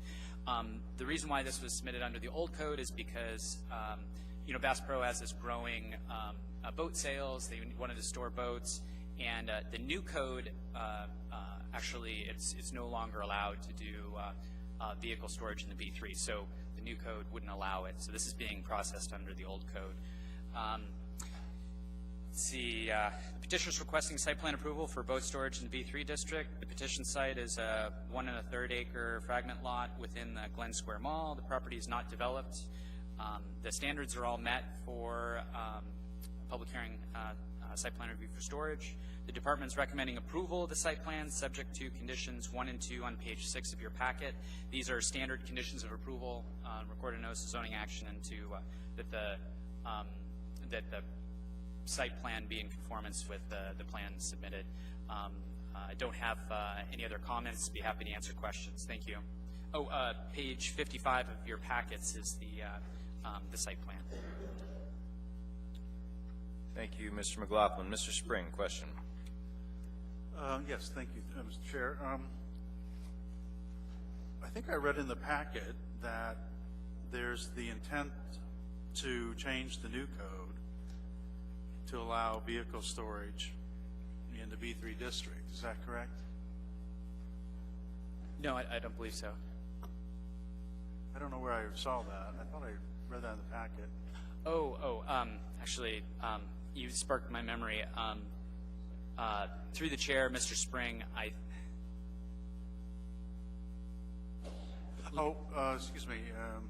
I believe that's the petitioner mentioned that in their application. So I guess in order to preempt that question, I'd like to ask staff if that's true or not. I mean, that's something we need to know. Mr. Spring, I don't know the answer to that question. I'm going to look into it, but I think that Ms. Wilbur, the petitioner, will be able to answer it as well. Thank you. Anybody else questions for staff? Okay, at this point, I'd like to call the petitioner forward. Good evening. My name is Wendy Wilbur, W-I-L-B-E-R, and I'm with ECI Hire Architects, and I'm here representing Bass Pro Shops. And I'll go ahead and just address Commissioner Spring's question through the chair. What my application stated was that the petitioner first came to the city well over a year ago with a boat service center with some boat new inventory stored at that site. At that time, it was determined that that would not be a permitted use. We tried to come in under new code in order to be in compliance. And it was determined that those would not be permitted uses. And so we waited in good faith for almost 9 months for a zoning code change to go through. And that zoning code change did ultimately go through, and it allowed boat sales, and it allowed boat service. But this new inventory boat lot was deemed to be a vehicle storage yard.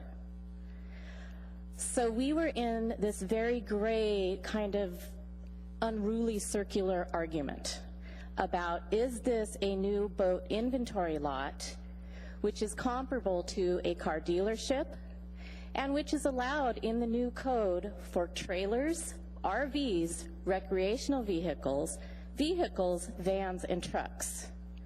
But because boats have to be covered in order to protect them from the elements, it was determined that this is a vehicle storage yard. So I am here before the commission tonight, complying in good faith with a 1.5 years worth of history, asking you to approve, with the conditions, a vehicle storage yard. Bass Pro has been an exceptional community member. They have single-handedly revitalized Glen Square. Their original development exceeded Title 21. Our boat storage yard exceeds Title 21. And frankly, this use would be allowed right next to the Bass Pro Shop, except they didn't have room for it. We're only 1,000 feet away. We're in a common shopping center. It's a frag lot. I think this is a pretty straightforward case. Thank you. Thank you. You have 7 minutes and 38 seconds rebuttal, but you do have a question as well. Mr. Strike. Just to clarify, and I believe I had read through this, this is strictly storage. It will not be used for sales. This is a new boat inventory lot. We have been instructed that Bass Pro will be required, should they will have to take the boat over to the boat service center in Bass Pro, which is 1,000 feet away, for any boat sales. There won't be any active sales on this inventory lot. So in that respect, it's not like a car dealership lot. Well, we weren't given a choice. Mr. Spring. John, your mic.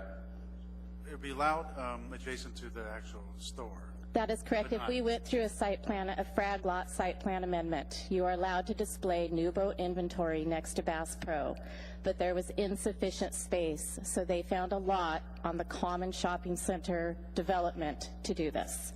So it has to be adjacent to it. Since it's not adjacent to it, it's not considered to be new boat inventory? It is a gray area in the code. But the reason they say it's not allowed.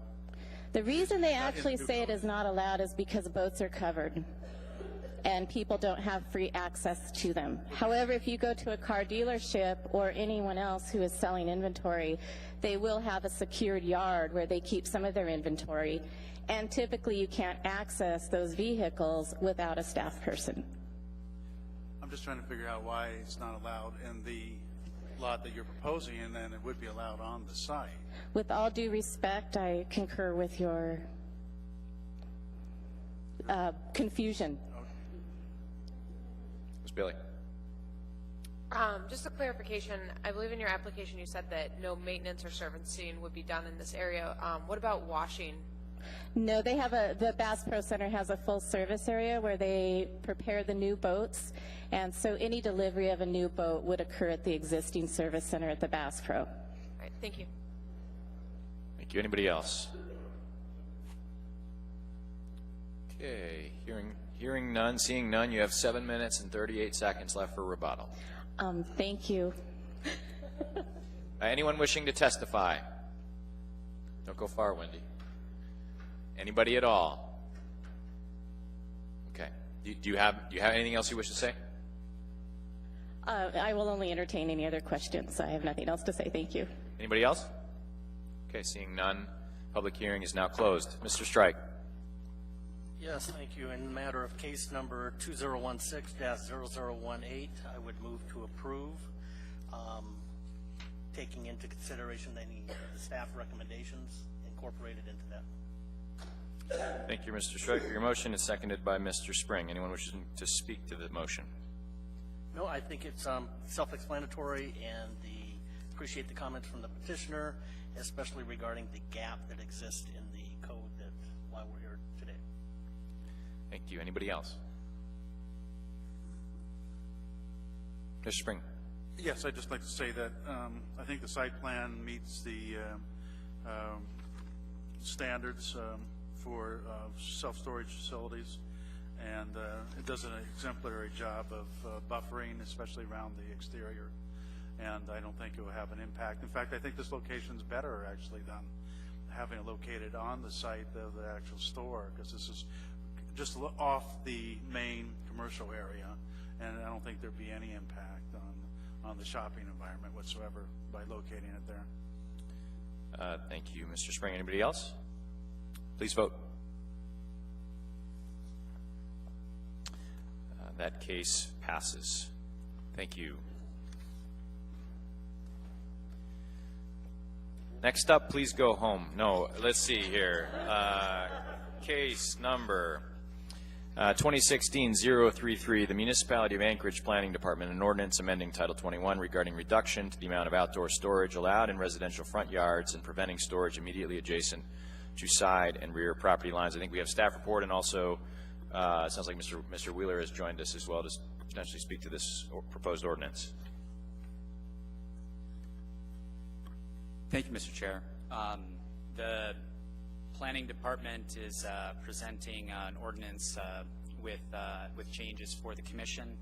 I'm going to try and make this simple for people to follow. So we have the staff report. It's the G4. The very last page of the staff packet, the G4, is Chugach Eagle River Community Council comments. These comments were received after the staff report had been written. They're on the last page of the packet. Of course, the staff packet didn't take into account these comments. These were discovered, later. Essentially, the Chugach Eagle River is opposing new restrictions on storage on residential lots. They don't want this to be applicable to their community. In light of that, the department prepared a revised version of the ordinance, and that's been laid on the table for you tonight.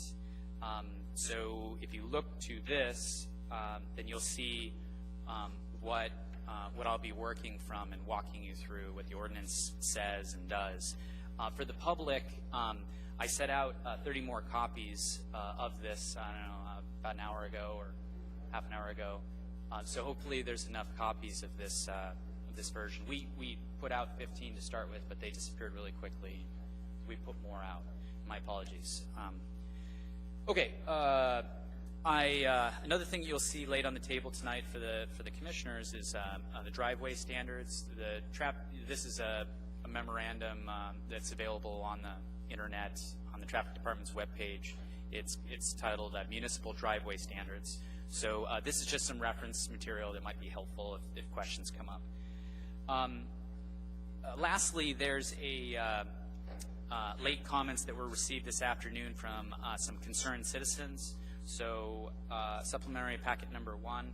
These are comments from 4 folks from the public that take exception to the ordinance.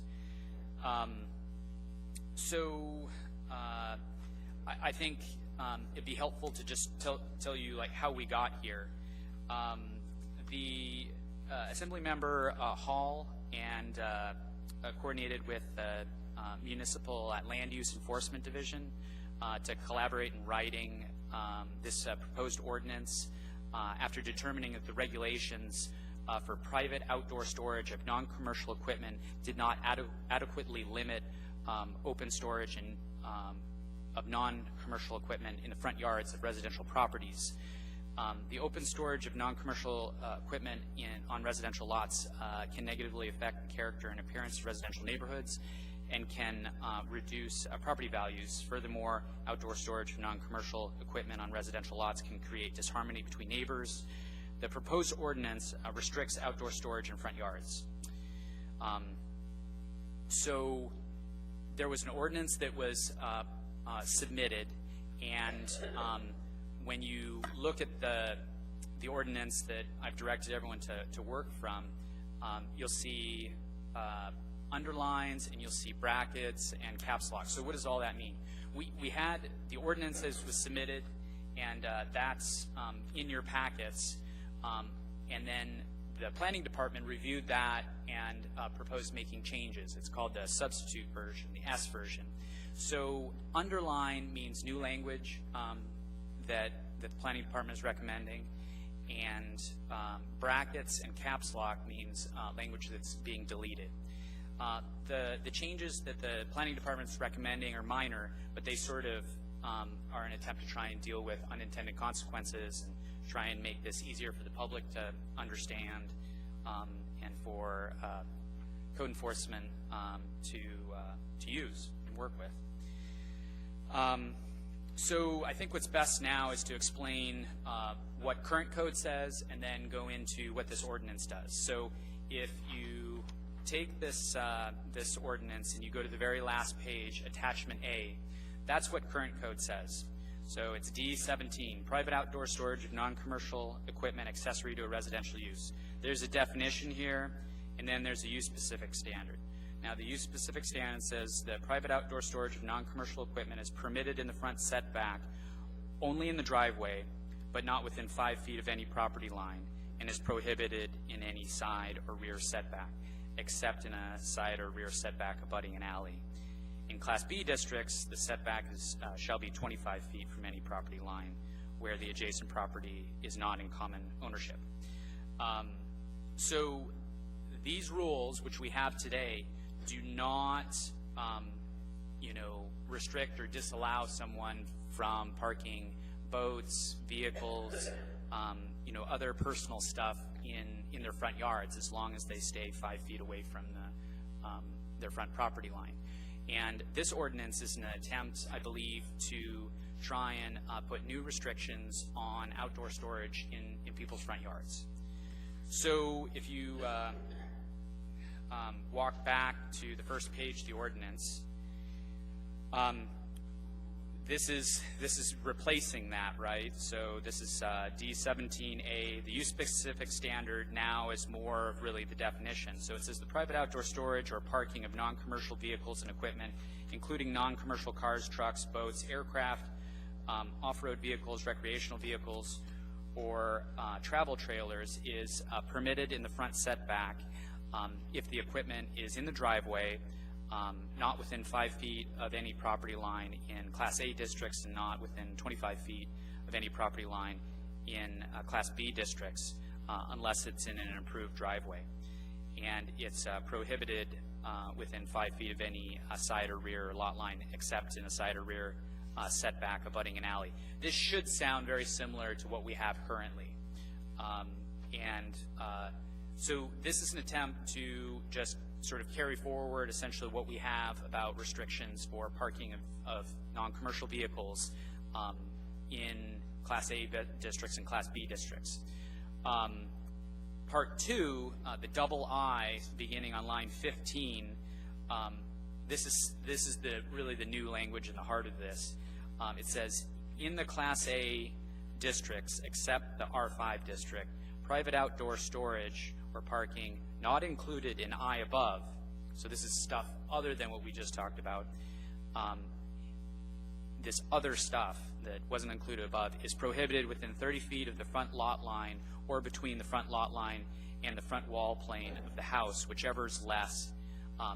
If the storage exceeds a total footprint of 200 square feet or 3% of the lot area, whichever is greater, or exceeds 6 feet in height. And then it also, that Part B says that you can't have grandfather rights for your storage of personal items in your front yard. Section 2 is to address the concerns that the Eagle River and Chugach Eagle River Community Council has expressed. So this is just a copy and paste of exactly what's in current code so that it continues to be applicable to them.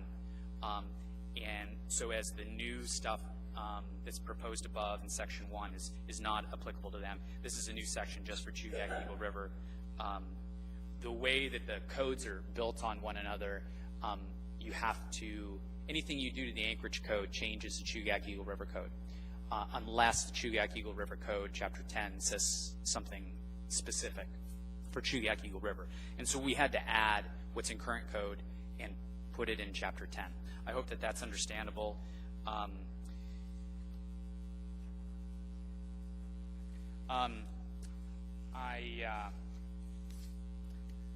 I'd like to say that the department's recommending approval of this substitute version. In discussions, with my coworkers and Mr. Wheeler this evening, I'd like to propose one additional change that I think it helps, make this section a little bit more understandable, read a little bit better. Lines 16 and 17 of page 2 of this ordinance, if you strike the words "or parking," then it would read private outdoor storage not included in I above. Actually, I think we should leave that in. Yeah, I take that back. It's because it's referring to the section above. It's best that it's left there. So with that, I'd be happy to answer questions. Thank you. Thank you, Francis. That was really helpful to me anyway. Mr. Spinelli, question. The no parking within 5 foot of a side yard, that's kind of I guess a new one to me. Is that from the old code or the new code? I don't have the old code in front of me. That's the way it is currently in the new code. That's the code we have. This is our current code. However, I just want to clarify that, if you take your typical R1 lot, front setback is 20 feet, rear setback is 10 feet, side yard setbacks are 5 feet. Now, keep in mind, the setbacks don't overlap. So your side setback begins 20 feet back from the property line. So you could park within 5 feet of your side lot line in the first 20 feet of your front yard. So you can park in the side yard only in the first 20 feet? That's right. Okay.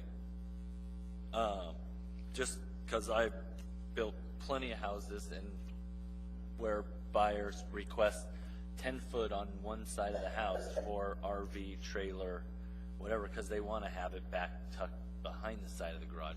I believe that's happening and exists everywhere, all over town.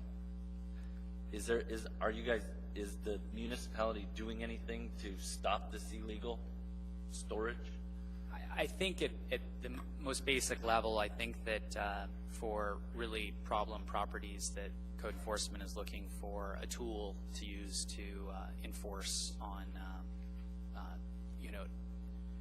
abundance of storage in people's front yards. Thank you, Mr. Spinelli. Mr. Spring. Thank you. So I don't understand why the R5 district was exempted. Is there a reason? What's the minimum lot size of an R5? And why is that different from the other districts? I believe the minimum lot size is 7,000 square feet, but I'll turn to Chapter 6 and just verify that. 7,000 square feet for a single family or one mobile home. A duplex requires 13,000 square feet. The R5 is a district that we find in, it's sort of a suburban or rural residential district. It's the only district that allows a mobile home lot, or a single mobile home, a manufactured home on the lot as a by right. The way code enforcement explained it to me is that it would really be an undue, unfair burden for these new front yard restrictions on R5 lots, because traditionally the way that they've been built and the mobile homes that they have on them, code enforcement didn't want it to be applicable to the R5, where we have a lot of, I guess it would be an unfair burden to place on a lot of R5 lots. That's the way it was explained to me. I think maybe I could understand it, I guess, in that mobile homes don't have much storage, right, in the house. They're small, so maybe they need to put their stuff out in the yard. Is that, I don't understand exactly. Circular. I think you got about as much answer as you're going to get here tonight, okay. John. And also, so I got another question. Yeah. Follow-up question. Girdwood's not included in this. It's just the rest of the municipality. Yeah, Girdwood has a standalone code, and this was really aimed at addressing urban front yards. Well, they have fairly small lots, don't they? Sometimes. I mean, For sure. They aren't all big lots. But the answer is no. It's not been noticed as pertaining to Girdwood. No, they aren't. They haven't made any comment on it, then. Well, it hadn't been noticed to them as having pertaining to them in the first place, right? Right. Okay. And just one more then. So the Section 2, it looks like the main difference is that the definition does not include vehicles and cars. It looks like that's the difference in the definition. That's correct. Section 1 is intended to be parking of those sort of non-commercial vehicles, and Section 2 is, you don't have a word for it, but other personal items. My home in New Naca Valley, folks will place ovens, refrigerators, many things in their front yard, and those would be other personal items that, under current code, you could place there. Under these new restrictions, there would be a limit on how high it could be. This 6 feet in height and 200 square feet. You could have 200 square feet of ovens, up to. That's exactly right. I mean, It's rather simple, actually. So I guess my question is, what's the difference between that and junk? I mean, is it the fact that the oven can work and the other, if it's junk, if it doesn't work? So currently, there is no limitation on the placing of those things in front yards, other than this 5-foot And this new code is putting a height and a square footage limit on that. Just one more follow-up then. Don't we have junk, or what's the difference between the junk ordinance that we have now and this? I think I understand maybe in terms of cars. I think I know what a junk car is because I've had one before. And one that operates is not a junk car. But this other stuff, the non-commercial vehicle stuff that you apply the 200 square feet and the 3%, isn't that kind of junk? Doesn't that fall under the junk ordinance? I think that's the point. I'm going to go to Dennis in a second, but let me take a stab. I believe the intent of this ordinance is to keep things as it currently is, right? In terms of non-commercial vehicles and equipment, non-commercial cars, trucks, boats, aircraft, off-road vehicles, and RVs. Keep it as it currently is. You can park it in your front driveway. You can't be within 5 feet from a side setback, or you can't be in a setback otherwise, right? Other than a front setback because you're parking, right? So keep it as it only is. And the really only thing we're doing here is adding the second section, which is trying to distinguish between junk and things that aren't otherwise junk, but there's now a limitation of how much non-junk you can keep in your front yard. I mean, that's it, right? Can I get it? Through the chair, Mr. Robinson, that's correct, except for one thing. This is also ordinance. I think it attempts to address parking of vehicles on front lawns as well. Let me see where that is. So no, but when you read to me, that's why I said your presentation was helpful. When you read to me attachment A, which was existing, it says the private outdoor storage of non-commercial equipment is permitted in the front setback only in the driveway. Are you saying outside of the front setback? It could have been between 20 and 30 feet, but on the front yard. Is that what you're saying? That's the difference? Yes, that you could have it outside of the front setback and outside of the driveway and park on your lawn. So if you want to put your RV directly in front of your house, like right up there. So yes, you could in current code, and apparently that's a problem for some number of properties.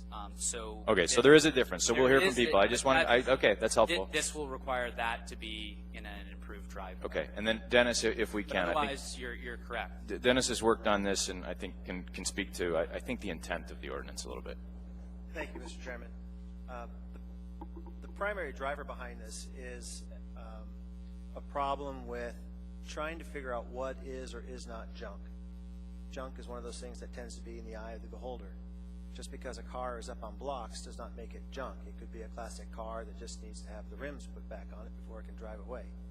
So when property owners came to Assemblymember Hall and said, look, the house next to us has a yard full of stuff, junk or perfectly good items that are merely being stored there, it's an eyesore to us in the neighborhood, and it's definitely dropping down our property values. That's a problem for us. Mr. Hall had an example where somebody wanted to sell their home, but the realtor told them, you're going to have to drop your price thousands of dollars because of the problem of your neighbor having stuff all over their front yard. And I think the number Mr. Hall threw out was something like $50,000 different from what they could have had sold it for had this not been their neighbor. Code enforcement, when they take these cases, has to prove that it's junk. That's a battle that goes in circles and takes a long time. And as I noted earlier, it's in the eye of the beholder sometimes. So what's a better way to handle this situation? The better way to handle this situation is look at, are there some limits we can put on front yard storage? Not just what's in the setback along the edge of the property line, but what's actually in the yard itself. So I came up with some language that addressed front yard storage, so that we could put some limitations on it to try to keep some amount of hoarding in the front yard down. So I started with the premise that, look, some front yard storage is going to occur, probably should be allowed to continue to occur. So let's say in the first 30 feet, 200 square feet, nothing taller than 6 foot, and see how that plays out. And I ask code enforcement to take that number, go out and look at properties and say, would this help you address the most difficult or most egregious properties, and see if we can't address those, because this is largely a complaint-driven process where neighbors want the really bad yards cleaned up. So that's what this is trying to get at. The junk provisions are in the health code in Title 15. They work in some situations, but not in all situations. So this is a way to deal with what could be well-organized storage, but nevertheless is not appropriate in residential districts because it tends to be an eyesore that drives down property values and people's ability next door to enjoy the property the way they thought they would be able to. Thank you, Mr. Wheeler. I got a couple of people, and then I do want to get to public testimony, but I had my say, so Mr. Strike, yours. Yes, thank you, and through the chair. To the staff had mentioned that on paragraph line item 16 and 17 that they were looking to remove the two words "or parking." Is that correct? We withdraw that request. Okay. So that raises my next question then, is the definition of storage.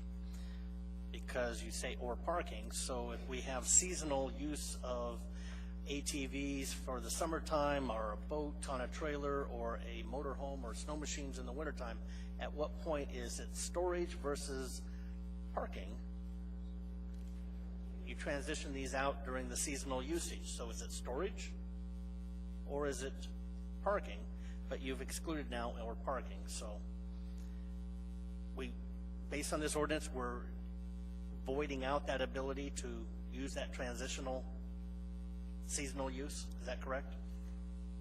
Well, Mr. Strike, the first part of the ordinance, the single I section, is trying to carry forward the existing code restrictions on parking of non-commercial equipment accessory to a house, with the exception of the thing we talked about where the situation where people park on their front lawn, but it's outside the setback, and they're allowed to do that in current code. So this would say that it would have to be in an improved driveway. And then part two to the ordinance is really the new stuff, and that's the double I, and that's putting a limit on the amount of personal items. So your question about the toys, people's vehicle types, that's addressed in the first section, and it's putting a new limitation on where you can have those. That's open storage or open parking of non-commercial equipment accessory to a residential use. Well, based on that, then isn't it appropriate to remove "or parking, since that's covered under section I? No, because it's what it's doing. The first sentence in double I is sort of saying, or the first part of that phrase, it's saying the private outdoor storage or parking not included and above is prohibited, within 30 feet. So it's trying to draw the distinction of the vehicles are in the first part, the single I, everything else, and Mr. Wheeler, talked about some of the different types of personal items, people store in their front yards, but that's the other stuff that's being addressed by double I. And I was trying, it's difficult to try and reword these and make it, make sense to people, but essentially the code enforcement folks find that this will allow them to, proceed with, Can I, Mr. Wheeler wants to, go ahead, Dennis. Thank you, Mr. Chairman. In the code right now, there is a definition of storage. If you'd like, I'll read it out loud, because it's not in your ordinance, but it is already in code. Storage is the temporary or permanent containment, holding, leaving, stockpiling, or placement of products, goods, or materials, usually with the intention of retrieving them at a later time, semicolon, overnight parking of commercial vehicles. So by putting in storage and parking in that provision that we're discussing, we're trying to make sure we address both, because there may be some dispute about whether or not when I park my RV or if I park my trailer that has ATVs on it, is that storage or is that parking? So we put both those terms in this ordinance so they're both covered. So yes, right now if you were to park your trailer with your snow machines or your four-wheeler in that 30-foot front yard area, that would violate that ordinance provision, unless it's in the driveway. In the last follow-up on double IB, the height restriction is not intended to incorporate any of the items otherwise addressed in little, on the single eye? That's right. Okay, yes. I'd like to take the moment just to, I wanted to interject to say something on another point. In this discussion, I think it would be useful just to clarify that there is an accessory use, standalone accessory use called vehicle repair, rebuilding, outdoor hobby. So that in no way is affected by this. You can still have your hobby vehicle for repair on your property. So that's a different use type accessory to a house. We just created a lot of hobbyists in town, I think. Ms. Barker, go ahead. Could you help me understand how Section 2 addresses the concerns expressed by the Chugach Eagle River Board? Yes, thank you for the question. So the way that Chapter 10 reads is that the code that applies to Chugach Eagle River is the Anchorage Code, except where Chapter 10 specifies something different. And so when we propose these changes to the Anchorage Code, and there's nothing in Chugach Eagle River that addresses this issue at all. By changing Anchorage's code, it changes it for Chugach Eagle River. The Community Council has expressed an opposition to this in an attempt to try and be responsive to their Community Council concerns. What we did was we took what's an existing code, keep the status quo, and we just add that to Chapter 10, so that becomes their requirement. So it's no substantive change, no change for them. Just by moving the section to Chapter 10, they now have a section that addresses this, and it just happens to be the same as what currently exists. But there was nothing in the Chugach Eagle River section that addressed it in the first place. So how does adding this address the concerns of the council? So Chugach asked for it to be exempted. So Chugach Eagle River has restrictions on storage. It's what's in current code, and we're replacing it. We're proposing to replace it with this ordinance. And if they don't want their outdoor storage changed, then you have to take what's in current code and move it to Chapter 10. Okay, now I get it. Thank you for the explanation. Thank you for the question. Dennis, did you have something else? Yeah, I just want to, I know I sort of gave a higher overview of this provision on the front yard and how it applies to trailers and so forth. I want to make sure people understand that if you look at subsection 2, you only violate that provision in the yard area if the footprint is greater than the 200 square foot. So take your snowmobile trailer, not an enclosed one, but a typical snowmobile trailer. If it's 10 by 20, you're right at the limit. If it's parked halfway in the 30-foot area, you're only going to measure that first half, right? So longer trailers could still encroach into that 30-foot limitation without actually violating the provision, as long as that encroachment is under the 200 square foot. So there's some ability to work with this that may be a little bit more lenient than people are thinking. Thank you. I think it just occurred to me. I have a question as it relates to our multifamily zoning districts. So in because this includes R3, R2M, R4, correct?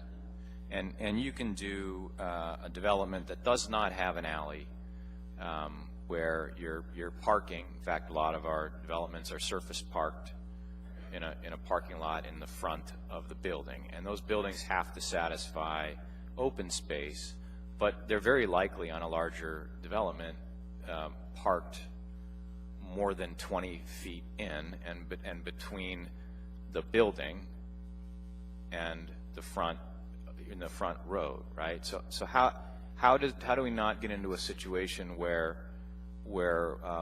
multifamily then almost by definition becomes potentially in violation of the ordinance? Mr. Chair. And maybe it's the current ordinance and we just ignore it because it is what it is, but. Mr. Chair, there are single-family homes in downtown Anchorage in the Central Business District. We have single-family homes. I'm talking multifamily, though, Francis. I'm talking about multifamily, right? Yeah. Thank you. The point I'm trying to make in response to your question is to say that there are single-family homes in multifamily districts, and you would be able to use this section of code to apply that to that. I guess I would flip the question and say, well, in multifamily housing, in the front setbacks, is this really an issue, or is that something that's typically managed through the property owner? No, my question is just I don't want to catch something in the net that we're not trying to catch in the net. And that is that if you got a multifamily structure and you're parking in the front of your structure because you can't, and you don't have a typical driveway only. Like I think we all have in our minds a driveway to a single family home or a duplex. That's a driveway. It's 20 feet or whatever it is. What is it, Andre? Something like that, right? 24, whatever. And then, but in a multifamily, you're going in and you're in a parking lot, right? I see your point. But your parking lot is in the front, and it's between 20 feet and the front of your building. Follow me? Yeah, I follow you. Is that in violation of outdoor storage? I'll get back to you. Thank you. Greg, go ahead, Mr. Strike, and then I do want to get to public hearing. Yeah, and to follow up, Mr. Wheeler, and you had indicated in section II and 2, or in, I believe II, about the snow machine trailer being on a trailer not exceeding the 200 cubic feet or 200 square feet? Is that your reference? Yes, sir. Well, I'm confused then because how that differs in single I with off-road vehicles. So are you saying that as long as it's on a trailer, it's okay, but if it's not on the trailer, it's not? No, sir. Single I is for anything in the driveway. Anything in the driveway, regardless of whether it's on a trailer or not, is okay. Right. Okay. So II deals with anything that's not in a driveway, but it is in the yard. Yeah. Thank you. Thank you. Everybody good as we enter the second part of our evening here tonight? All right, we're going to start the public hearing. As I mentioned during the last public hearing, come up if you're intending to testify after the person at the mic. Please queue up, and you guys are a lot more orderly and aggressive than the last group that was here. So keep in mind, if you're an individual, please state your name and spell your last name for the record. If you're an individual, you have 3 minutes to testify. Someone representing a group, 5 minutes to testify. Please keep in mind when you see the yellow light, you have a minute left, and we're probably not going to go beyond that. So when you hear the buzz, we're done. Go ahead, sir. My name is Frank McQuarrie, McQueary. I was one of about 20 people in my neighborhood who approached Ernie Hall about a problem. Context is very important. We're not talking about snow machine trailers or anything here. We have a drug house in our community. Drug enforcement, or the code enforcement, has been working for years, literally. We have over 100 police calls a year to this location. Numerous felons have been arrested on site. 6 or 7 stolen cars have been recovered from this house in the last year. Families are afraid to have their kids walk down the streets or play on the streets anymore. There are high-speed cars. There are ladies of the evening in and out.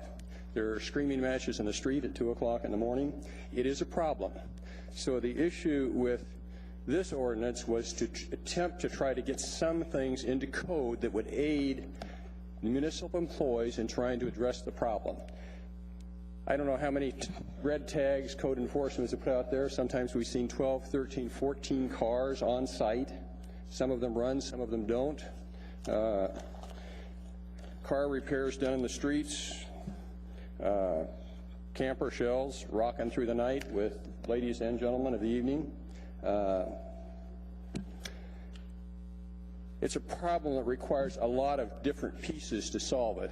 But believe me, it isn't about somebody getting pissed off because their neighbor's camper is parked on the street too long or somebody has a snow machine parked in their front yard. This is a huge problem. There's a house like this in every neighborhood in Anchorage, and it is not being addressed. This ordinance makes it sound very antiseptic, but it isn't antiseptic at all. It's something that endangers the lives and property of these neighborhoods. This is just one, and I'm sure there are 100 places like this scattered around the municipality, and we need to put pieces in place to start addressing it. It doesn't do any good for a municipal employee to go out and write a red tag when a scofflaw, which in this case simply ignores it. It doesn't automatically attach as a lien on the property, so somebody has to go and get somebody in the municipal attorney's office to actually file a lawsuit. Well, they've got a lot bigger things fish to fry until a house like this gets to the point where there's more overt crimes taking place. So this, again, understand this may not be the perfect ordinance, but it's an attempt to get somewhere to solve an endemic problem, and the deterioration of property is the first stage in the deterioration of whole neighborhoods and the invasion of crime of increasing severity. So I would suggest that while this may not appear to be the perfect solution, listen carefully and try to help come up with a solution if this isn't it. There's no excuse for the kind of piles of junk and garbage and whatnot to be allowed in a residential area like this. Thank you. Thank you for your testimony. Good evening. My name is Garrett Moore. It's M-O-O-R-E. As a new homeowner, I was actually able to buy a house last year. I specifically bought my house in a non-HOA, non-coveted, which is honestly kind of hard to find in this town, specifically for the reasons that I don't want anybody to tell me what I can and cannot do with the property that I live in, right? There's enough ordinances out there that make a lot of coverage for that. I am a motorsport enthusiast. I range from vehicles, snow machines, off-road. I have a lot of expensive hobbies. That's a problem of mine. You know, and I grew up in this. I was born, lived up here most of my life. You know, recreational stuff is a big part of the way of life in Alaska. We shouldn't lose sight of that. It's unfortunate that Mr. Sanford's problem, you know, has gone downhill in the later years of the 70s. But, you know, junk itself is, you know, I'm kind of old school with the fact, as we've seen tonight, you know, neighborhoods kind of come together. And, you know, if there's a bad egg in there, the onus should be on the neighborhood itself to take care of its own problem, right? And it shouldn't be the job of the municipality to police everyone, and not only that, try and throw a regulation out there that regulates some and not all. You know, it's you're going to come across these issues. Nothing's ever going to be perfect, right? However, I do want to protect the way of life that I have in this town. I've worked hard my whole life to finally get to the point where, yes, I can be able to work on a vehicle or have the ability to have the vehicles that I spend a lot of my hard-earned time, money, and everything else, and to be able to have it sit on my own property where I can keep an eye on it and not have to pay for a separate storage or store it at the buddy's house out in Wasilla or any of that, right? Who wants to do that? So, you know, housing development in this area is getting tight enough as it is. So, you know, even as a motorsports, you know, fan, you know, I want to be able to raise my children up and be able to share those same activities. You know, I remember a time, you know, my parents ran the kart club up here, and I remember racing in the Sullivan Arena back in the 80s. So, you know, a lot of that stuff has gone away because of the current lifestyle that Anchorage has, right? So, you know, a lot of zoned housing and stuff. Heck, if you go just down some of these residential areas, houses aren't even big enough to where you can even, that's all you got is a driveway. You can't put a boat or anything like that. So, you know, and plus the enforcement of such stuff, I could just see that just being a headache all in itself. So that's all I got. Thanks. Thank you. Hi, my name is Renee Hay, H-A-Y-E, and I'm the one that wrote the letter. And apparently when I called the municipality planning department, they told me this amendment would not have any public input. That's why I wrote the letter, and so the letter is very confusing. But nonetheless, I have owned my property for over 50 years, probably 55, 56 years. And I'm very confused with this whole ordinance thing of where I can park any vehicle I have, own, or my family might own or want to park there.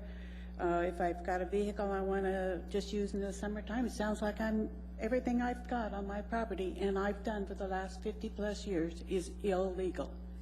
Well, I think you should throw that whole ordinance out, the whole complete one, and then make an ordinance that complies with criminal activity in response to our personal property. I've paid property taxes for over 50 years, and now I'm finding out that much of what I have is parked illegally. And as I said in my letter, are my raspberry bushes going to be thrown out too because they're on the edge of the property line? My tax is paid for every 5-foot edge around my property, and now you're saying I can't use it. It doesn't make sense. And I just wish you folks would reconsider. I'm totally against this new change that you want to have. Thank you. Thank you.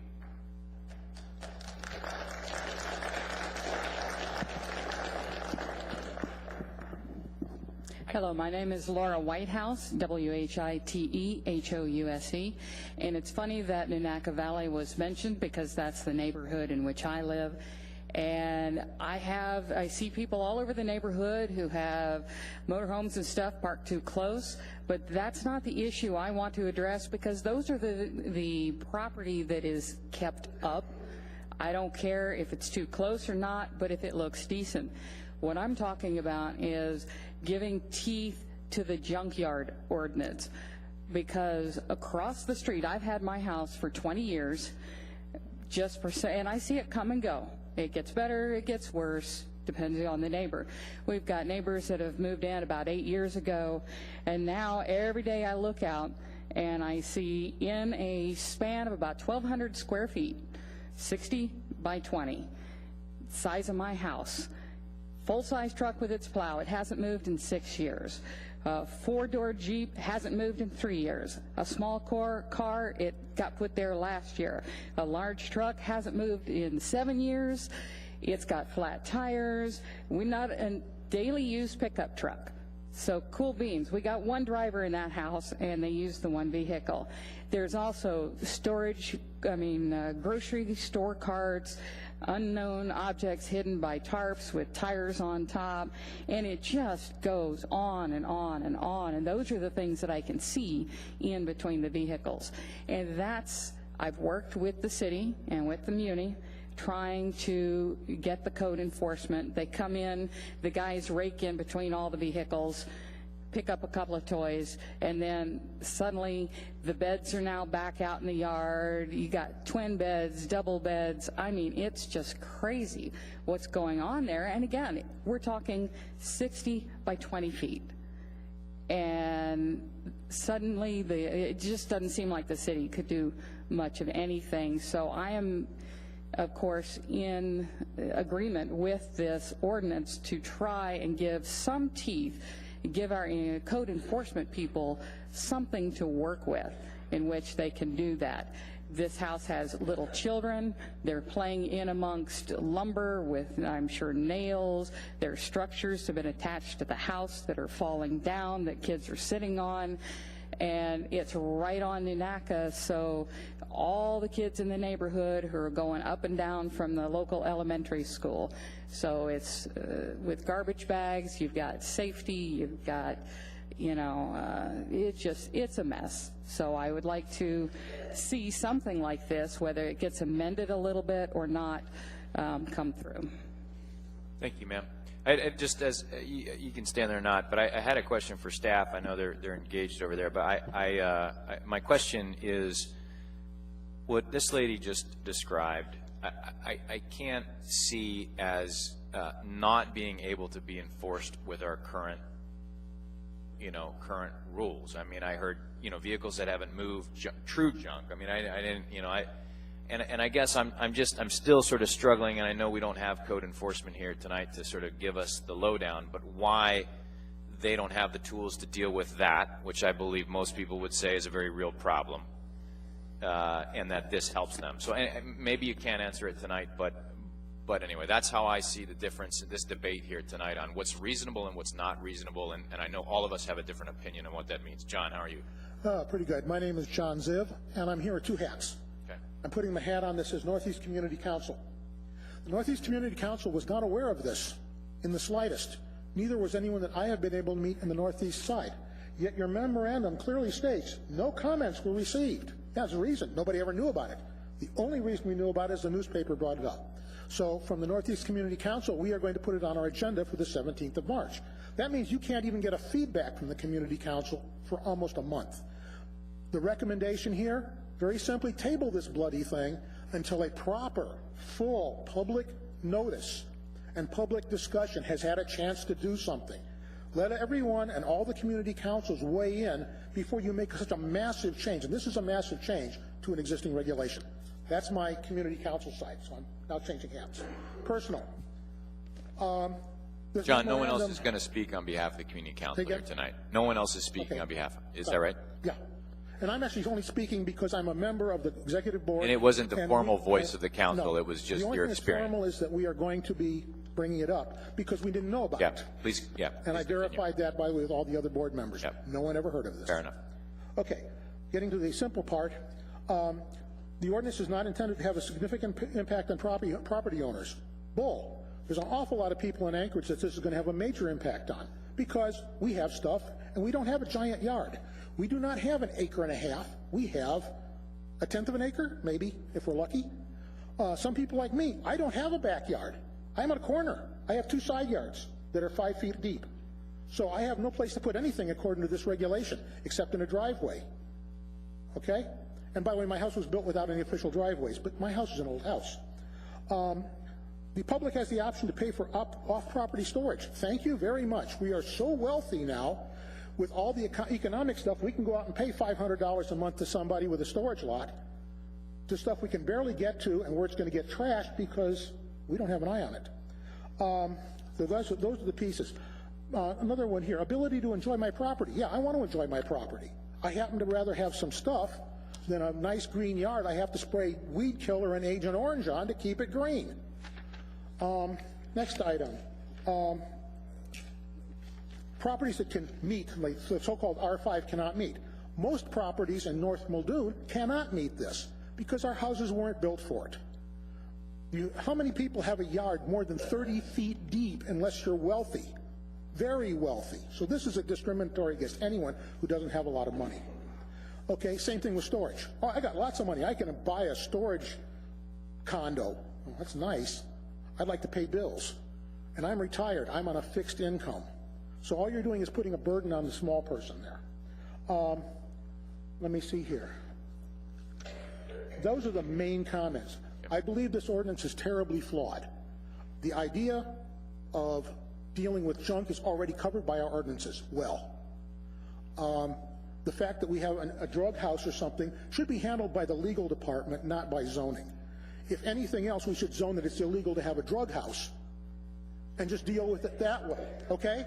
You can't have a drug house and you can't have a house of prostitution in a residential neighborhood. That would make sense. This is kind of like trying to kill a mosquito with a flamethrower. It's going to hurt a lot of people very badly without good reason. And there's a specific statement here, there's no grandfather clause. Oh, gee, that means that as soon as they decide this, if they ever get to that point, which hopefully it will never happen, everybody's going to have to get rid of everything or have to go out and pay huge amounts to find another location for it. If this was to affect new construction or new people when they bought a house, when it changes hands in a commercial transaction, not being handed from father to son, but a commercial transaction, I could see a change in the zoning very easily. I can't see it for existing properties because you're going to have a few bad actors that it will affect, but you'll mostly affect good people. You will affect those of us who happen to have a preference for cars, boats. In my case, I have a little tractor that keeps me from having a bad back or ruining my back because I can lift things with it. There's no provision in here for intelligence. It's just a blanket shot to destroy things on the hope that we might hit that mosquito over there or that idiot over there.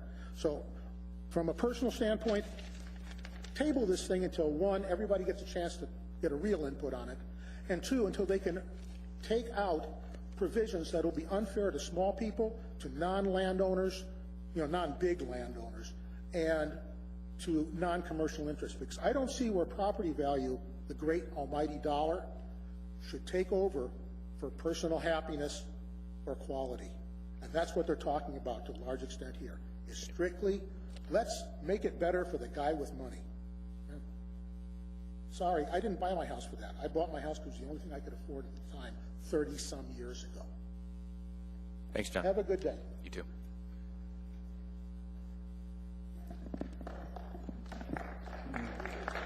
Folks, I know we want to show appreciation, but let's to get through. How about like a little nod or a thumb up, and we'll just keep rolling now. I like John too, but let's keep going. Yeah, I'm speaking on behalf of myself and my wife. My name is Joseph Baldwin, B-A-L-D-W-I-N. I live in the neighborhood. We've lived in our neighborhood since 1975, and when we first moved there, we liked it. It was a very clean neighborhood, but over the years, we have encountered difficulties with several residences who do not appreciate a clean front yard. And I want to thank you for dealing with this issue. I also want to thank enforcement for coming to our neighborhood to deal with complaints that we have had. Now, the first whereas deals with junk, but the rest of which to me is the big issue, but the rest of the ordinance proposed deals mostly with private property that is not junk. I don't consider my motorhome a junk, my cars. I pay for 2 storage lots to put my motorhome and my boat, and so I don't have, because I don't have space to park in my front yard or in my backyard. So that concerns me that we're reaching far beyond the concerns of the enforcers having to deal with junk. Excuse me.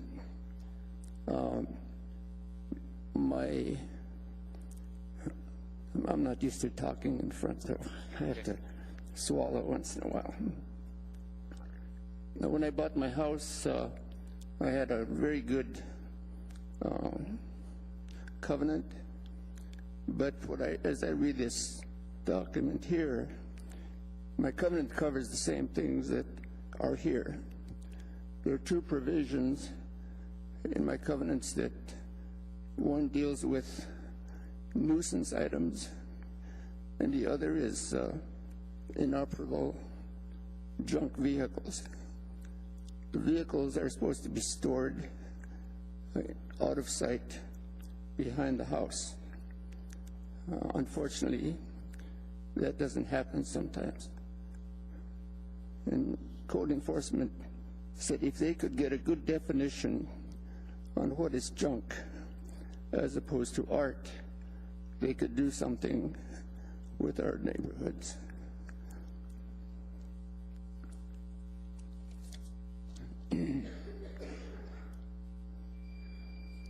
Thank you, sir, for your testimony. You're welcome.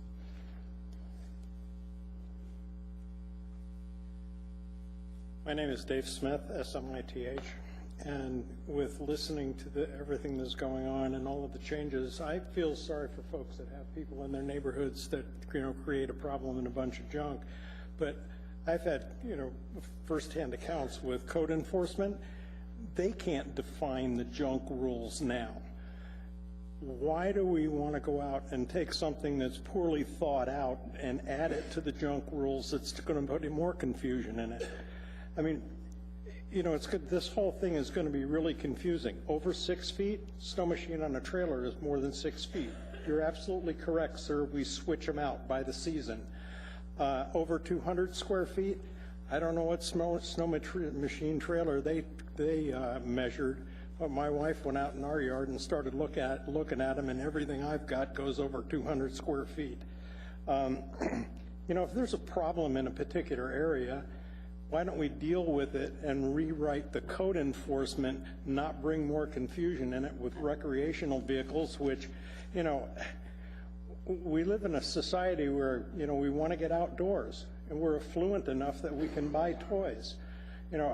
Right now, with my family, everybody has a snow machine, everybody has a 4-wheeler. It's the way we go, and it's the way Alaskans like to live. The gentleman before me talked about trying to find a house that didn't have restrictions.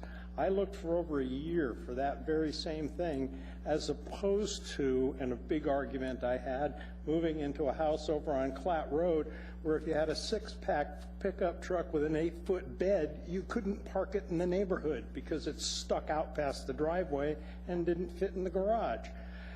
I mean, we're Alaskans. We have toys. We should be allowed to keep our toys and put them on our yards and store them. The junk rule over 6 feet, 200 square feet, change the junk rule. Don't add more confusion to the whole thing. Thank you. Thank you, sir. Ladies and gentlemen of the council, my name is Michael Rogers. I thank you for letting me speak here tonight. Like a lot of the people that have gone before me, I disagree with this new ordinance.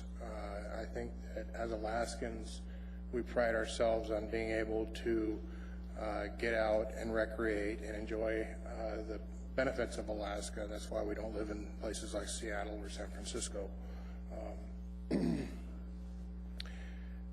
I understand the need for some people or for and to be able to take care of issues like drug houses or like the gentleman from Nanaca Valley who has refrigerators and ovens in his yard. I understand the need for that. We have the means and ability to deal with that without harming the majority of the people in this town with a unfair and unthought out ordinance that will impose major changes. I suggest we shelve it and we open it up for public testimony. We rethink this idea and we come up with a better solution. Thank you for letting me speak tonight. Thank you. Thank you. Good evening. My name's Rick Smith. I'm a resident of Eagle River. It's SMITH. This year I've lived in Alaska for 40 years. Myself, like a large portion of the people who choose to come and live here because of the sense of freedom Alaska offers, not only in nature, but in the sense of how we choose to live our lives on our own property. I'm here to voice my disapproval on the proposed ordinance AO 2016 submitted by Ernie Hall. I know there are people who want to live in a neighborhood where their property values are always on the upswing because they choose to live in a neighborhood where they have covenants, and maybe he's one of them. They pay people to make sure they've mowed their yard that week, painted their house neutral, heaven forbid parked an RV or a boat in the driveway for more than a day or two, they get fined. If that's where they choose to live, good on them. Most of us don't because we don't want people to tell us what to do with our property. In this proposal, Mr. Hall mentioned we have codes related to the junk in people's yards, and they're out there, I know. I drive by them and wonder how can they live in their yards too. But in this proposal, he's now telling how many thousands of homeowners in the municipality who neatly store their toys in their own property that he has the right to tell us it's unsightly and we should now pay property storage fees to own the things we came to Alaska to enjoy. In this proposal, it states there are, and I quote, adequate opportunities for storage on non-residential properties, such that the reduction in front yard storage will be of no significant impact to property owners. I checked around today with those adequate opportunities for storing things off property.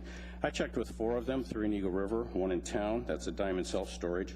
As for adequate opportunities to store my 5th wheel, the pickup I pull it with and a Jeep I currently store for hunting, all of these 4 yards said they currently had either nothing available or 1 or 2 spots of varying sizes.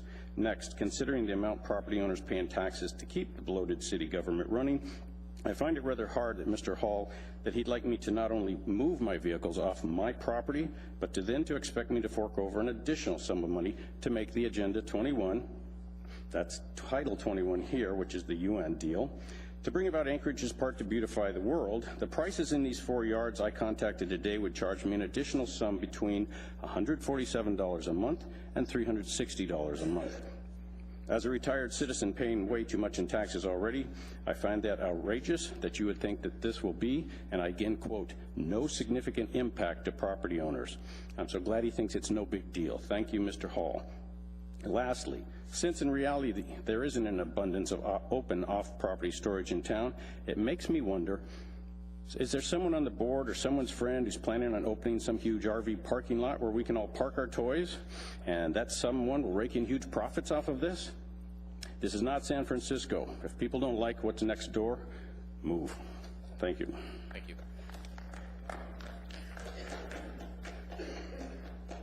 personally. My name is Doug Engelbertson, and I have a property at 3821 Midvale Circle. Spell your last name for me. Engebretson.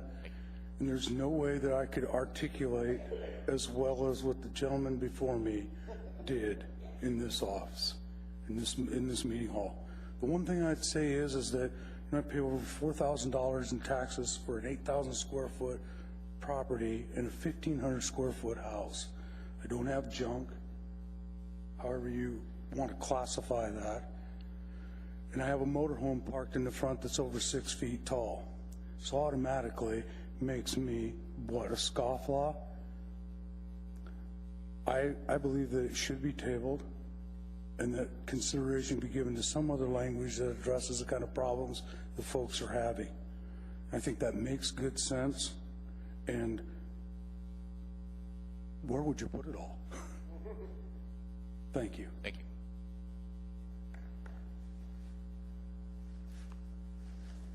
Hello, my name is Gary Goins. I just heard about this. I really haven't had time to prepare.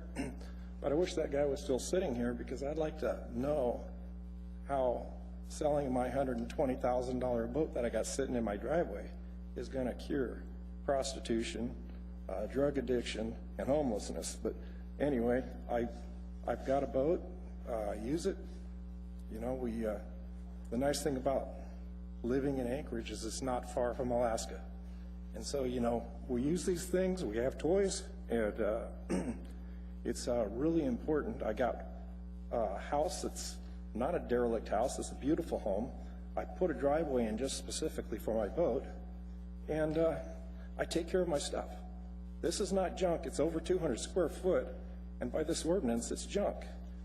I think this thing ought to be scrapped, and you guys start over, or start enforcing the laws that you already have on the books. Okay, and that's all I got to say tonight. I hope it gets scrapped, and nothing's even said about it tomorrow. Sir, just out of curiosity, when you say you put a driveway in, do you have a main driveway to your house, and then you put in an additional driveway for your boat? Well, I added a garage on, so it's a two-car garage. So I added a third, so it's 3 wide. So I've got room for my boat to sit there. But you're in your driveway. It's in my driveway. You're in front. So can I just get an interpretation, because this is where I start to get confused. Is he allowed to have his boat in his driveway as this is currently proposed? Yes. Hold on a minute. No, it can be within 5 feet. Wait, just wait. We're not going to get into full-on dialogue, but we can talk to the gentleman at the podium here. So the interpretation is, if he's within 5 feet, within the first 20 feet. If he's beyond the first 20 feet, you beyond the first 20 feet of your property line on the front? The first 20 feet from the road? Yeah. You're back. I'm within about 2 feet of the road. And then do you extend beyond 20 feet out from the road? Oh, yeah. Yes. It's a 28-foot boat. I get you. The total package sounds like a nice was boat. 38 feet. Yeah. So at that point, the implication to him is he's got to move it 5 feet. He's got to be off the 5-foot line, but he's otherwise allowed to store his boat in the driveway. Is that right or not? Or once you get beyond 20 feet, then you fall into this other space? Driveway's okay. Is that what I'm hearing, Dennis? I'm over 6 foot tall, too. You're okay. You're in the driveway. He's in the driveway, he's okay. Yep. Thank you. But I appreciate your concern, and if anything, you've made the point, which is there's still confusion. So I think what's lacking here in some respects is we're trying to solve a problem, and I think a lot could be solved by having some pictures and some dimension to kind of show this space. I'm a visual person, I need that, but I just wanted to at least hit on your personal example as an example, not because we're going to just go ahead and pass it.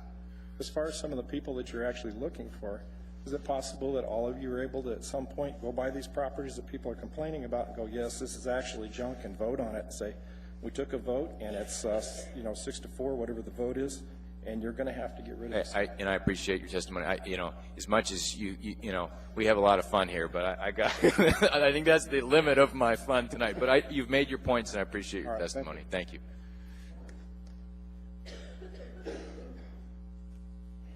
Hello, my name is John Iverson, and I oppose this ordinance. It seems to me this is no different than a homeowners association that has covenants, which is fine for people who choose to do that. Again, most people, they don't. It's fine to trying to put my words together here. To have certain guidelines, but this seems extreme to me. It's like we shouldn't take away everyone's property rights just to benefit a few individuals. Thank you. Yeah, thanks, John. My name is Ed Hills. I too strongly oppose this. Listening to the criteria that's laid out in this petition, it is a direct attack on everybody that owns a boat or RV. We already have provisions to clean up the junk. A $30,000 trailer is not junk. So I appreciate your time. Sir, your last name, can you spell it for us? Hills. I got it right. Thank you. Good evening. My name is Leonard Martins. I live in South Anchorage. Last name spelled M-A-R-T-E-N-S. I come at this as a lifelong resident of Anchorage, over 50 years, also as a realtor, and that as many of the people mentioned before, people who want to live in neighborhoods with covenants and restrictions, they have that opportunity to do so. And people specifically seek out homes in neighborhoods that do not have covenants and restrictions so they can store their boat or their RV or their snow machines or what have you. I appreciate the problems that people are having with junk and these other issues, but I know that we have laws on the books to enforce these issues. And so the problem I see here is that we don't need another law. We need to be enforcing the laws that we have and the codes that we have. This seems to be the key problem here, and we're trying to, as another person said, we're trying to kill a mosquito with a flamethrower, and that really kind of what this is a shotgun approach on a problem. So I oppose this. I thank you for your time tonight, and I hope that you'll either just toss this whole thing out or at least table it till another date. Can I just ask you a question? Is there a limit to how many RVs, trailers, snow machines you ought to have? Is there any limitation here in your opinion? You know, I would say that there probably should be some limitation. I mean, obviously, if you pull up to a guy's house and he's got 27 snow machines in his yard, something might be askew there. And at that point, he's obviously storing snow machines for his brother, his uncle, his two buddies down the street. So then he's running a business, whether it be in favors or by he's producing revenue. Right. So, and then one other thing that I did want to mention in regard to driveway setbacks. I redid my driveway about 3 years ago to accommodate an RV, and I was told that my RV had to be 5 feet back from the lot line. So the lot line is 10 feet back from the curb, and my RV had to be another 5 feet beyond that. So I don't know how they're interpreting that, but I went round and round and round with that. So. Yeah, it sounds inconsistent. What I had, what my understanding is 5 feet from the side lot line, and it is from the side lot line. So there you got accurate information. Not sure about the front. Yeah. Great. Thank you for your testimony. Thank you. Have a good evening. Good evening. My name is Kenneth Martins, last name Martens, and yes, we are related. I really can't say anything more than has already been said. In fact, I am completely against this ordinance.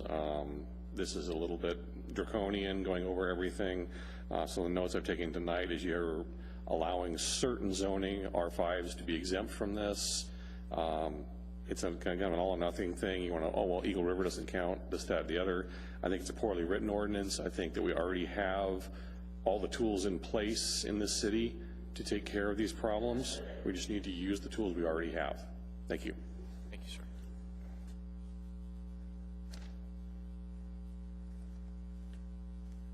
Ladies and gentlemen of the commission, thanks for the opportunity to speak. My name is Matthew Carey. My last name is spelled C-A-R-Y. I live at 3913 Deborah Lane. I'm here to speak in support of this ordinance, namely because I'm a 10-year homeowner after moving back from Fairbanks. I'm a second generation Alaskan. I was born and raised here in Anchorage. Some of that was, I've lived on the east side of Anchorage my entire life. Some of it in the Naka Valley. In the 70s, my parents bought in Stuckagon Heights. They grew up in downtown Fairbanks, and they wanted that separation. So moving back from Fairbanks myself, I moved in the Scenic Park subdivision thinking, hey, this is a pretty decent neighborhood growing up. And I've seen it steadily decline. My support is that this does give municipal code enforcement a little bit of teeth. I've dealt a lot with building safety and code enforcement in the last 5 years. As the lot I purchased with enough area on the side of the lot to tear down my carport, build a garage, and have access to the back of my yard for trailers, boats, and I even built a drive-through driveway in there, or with a back door in my garage.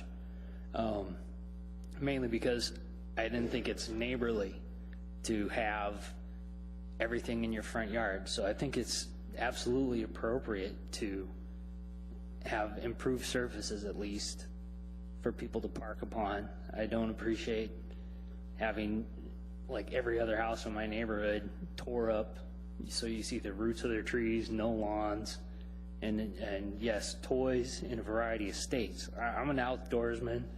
I have toys. I've had toys. I'm going to continue to have toys, but I try to use my property in a neighborly fashion.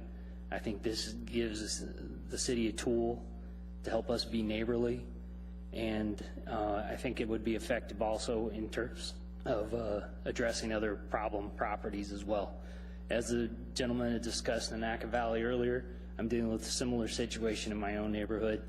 I'd also like to say I'm speaking on behalf of my neighbors, Dwight and Kim Dial, who live 1 block south of me, actually, sorry, north, but they're adjacent neighbors, and both they and I have improved our properties.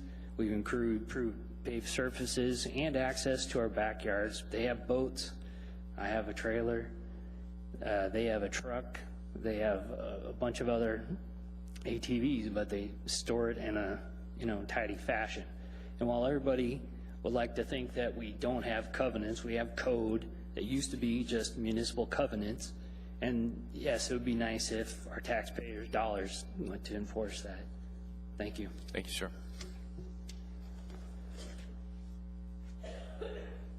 Good evening. My name is Michael Nolan, N-O-L-E-N.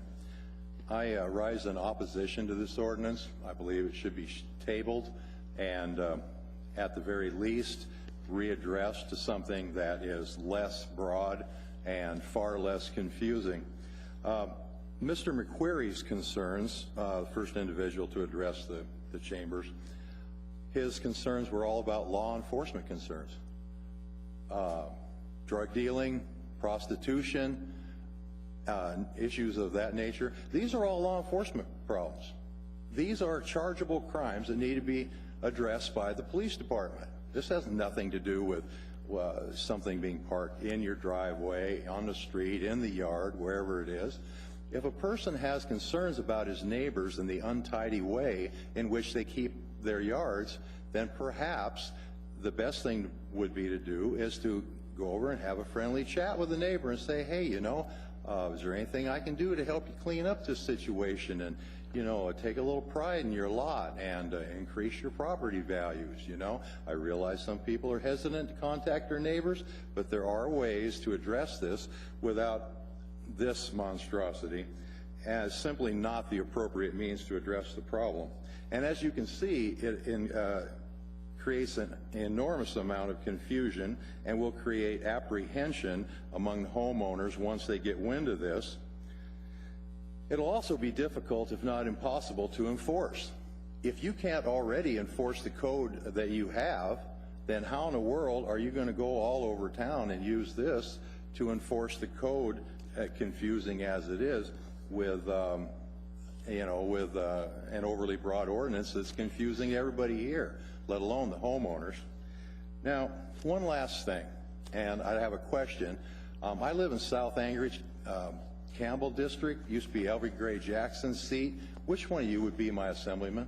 We are not on your assembly. This isn't the assembly? We're just here as that's why I don't recognize some of the names, I guess. Because I will... Andre is your guy.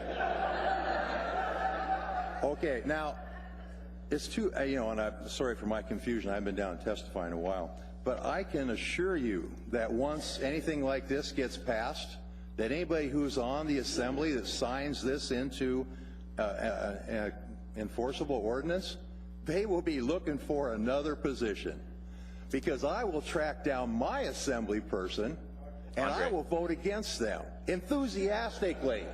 And I assume that when this gets out, every other citizen in this town who's affected by this is going to take a similar bent, and they're going to track down their assemblymen, and they're going to vote them out. Thank you, sir. Well, so we are just your unelected volunteer representatives, and as I mentioned before, we make a recommendation to the assembly. So that's what we're here to do. We appreciate your testimony. Thank you. Well, thank you very much. Yeah. Good evening. My name is Russ Collins, Jr. I live at 1805 South Salem Drive, and I am wholeheartedly against this thing.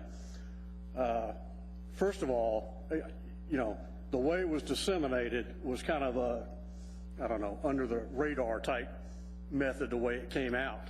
And the way it's wrote is ridiculous.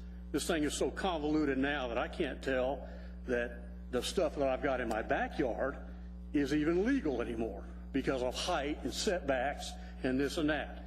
And I do have a parking pad adjacent to my driveway that I had put in that, you know, in the summertime, I pull all of my stuff out and I set it there and we go down south and come back.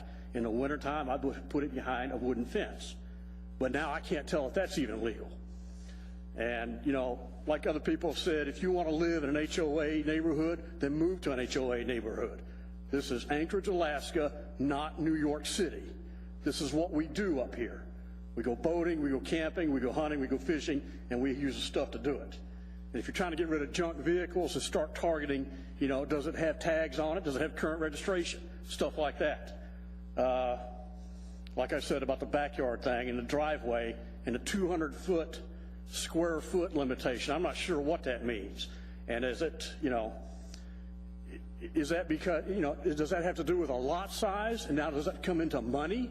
That if you're rich enough to own a big house with a big lot, then you can own more vehicles on your own property? Is that what that's saying? I don't know, but I'd sure like to find out. And alternate storage. I would like somebody to go out and take a look, pick any neighborhood and count the number of trailers and campers and then multiply it by what you're going to be dealing with and try to find any storage area in this town that can accommodate that, because it ain't going to happen. And the places that do exist are going to jack up that price like you wouldn't believe. You're going to be held over a barrel for sure. And something I haven't heard mentioned here tonight is the impact to businesses. These boat dealers, RV dealers, camper dealers, you don't think that's going to have an impact on them? If I'm trying to sell some guy a boat and he doesn't have a place to park it, because now he's going to have to spend, what, maybe $200-300 a month extra just to store it? Yeah, well, like I said, I'm against it wholeheartedly, and I hope whatever you come out with, that you rewrite it so that anybody but a room full of lawyers can understand what you wrote. Thank you. Thank you, sir. Next. Hi. I'm Russ Collins Sr., and I oppose this ordinance for a lot of the same reasons that he's brought up. But I don't understand why you didn't mention that if you have a licensed, current running vehicle or boat, trailer, or what have you, that's junk. I'm paying taxes and I pay all of this stuff to have those items, and now they're being classified as, oh, that's just junk. You have to take care of it and pay extra money. And that's all I have. Thank you. Thank you, sir. Good evening. My name is Mark Hill. I'm the Scenic Foothills Community Council President. I'm not really here about all that you're hearing, although I agree with much of it. What I'm here about is a procedural issue, and that issue is that the word is not getting out about what's going on here. I just happened to catch it from an email. I know that often planning documents don't get to us until after the deadline. We need to fix the system so that the word gets out, and then we can get the word out further. You got a lot of hot people here, and you're going to have a lot more. This thing is out of just out of control. There are, as people have said, pockets that we need to fix, and we do need to work on enforcement. I've worked with them a number of times, and they do not seem to be very effective. That's all I had to say. Thank you. Thank you, sir.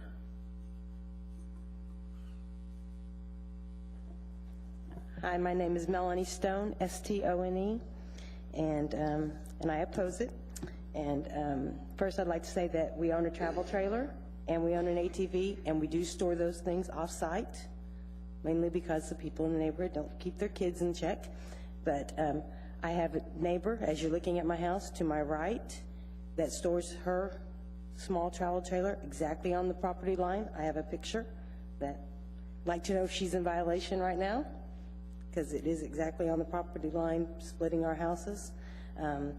And the question I have is the length of time. So we do store our toys off-site, and we bring them back for weekend, bring them a couple of days ahead of time to prepare for our weekend adventures, and then afterwards, a couple of days after.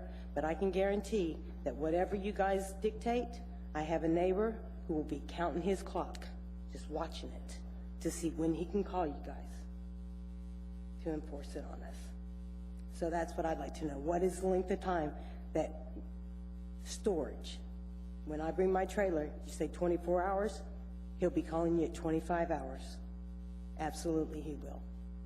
And he has his own toys too. They don't apply to him, but he will certainly be watching. So that's what my concern is the length of time that you would classify something as storage.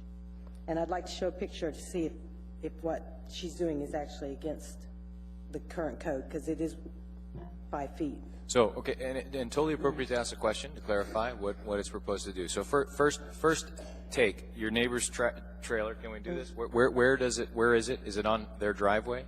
It's half driveway, half in the front yard? Gravel, yes. We share gravel, and it sits right on the property line, so it's on the gravel, and then one tire's on the gravel, one tire's in her driveway. And would you say it's within the first 20 feet of the road?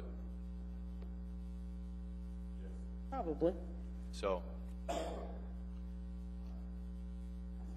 through the chair, ma'am, if the vehicle being stored is in an improved driveway, I don't know what that means. if it's is there a paved surface underneath it? Is there a paved surface underneath the vehicle? The driveway's asphalt. Right. Then it's fine. it's asphalt with some portion of it gravel. The portion that is gravel may be an issue. And that's where our property line is, and she sits right on, she literally has it right on the property line. Well, if it was gravel next to the property line, then you wouldn't be able to park it there. But if it was paved, then you could. Okay. So she's not legal.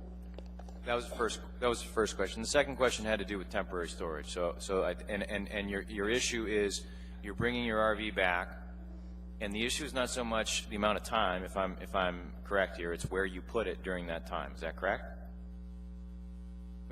Well, so when you come back and you want to put it there, where are you going to put it? Where are you going to park your RV? Normally we park it in the street because our driveway has quite a slope where we would have to jack it up fairly high to make it very dangerous. You don't have any issue in the street relative to this ordinance. The street deals with another issue having to do with how long you can store something in the street, which we're not dealing with here tonight.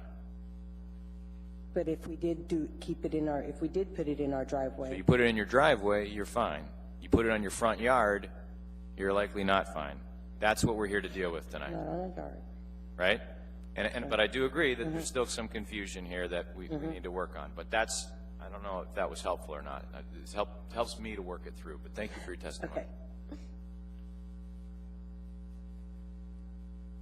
Good evening. My name is Dustin Hayden. I am a young, new homeowner, and I'm completely against this ordinance just for the fact that I have quite a few race cars between myself and my wife, but we keep it maintained. We keep our areas clean, and we respect our neighbors. We try to keep our equipment that we have, our toys and whatnot, either in the garage or back behind our house.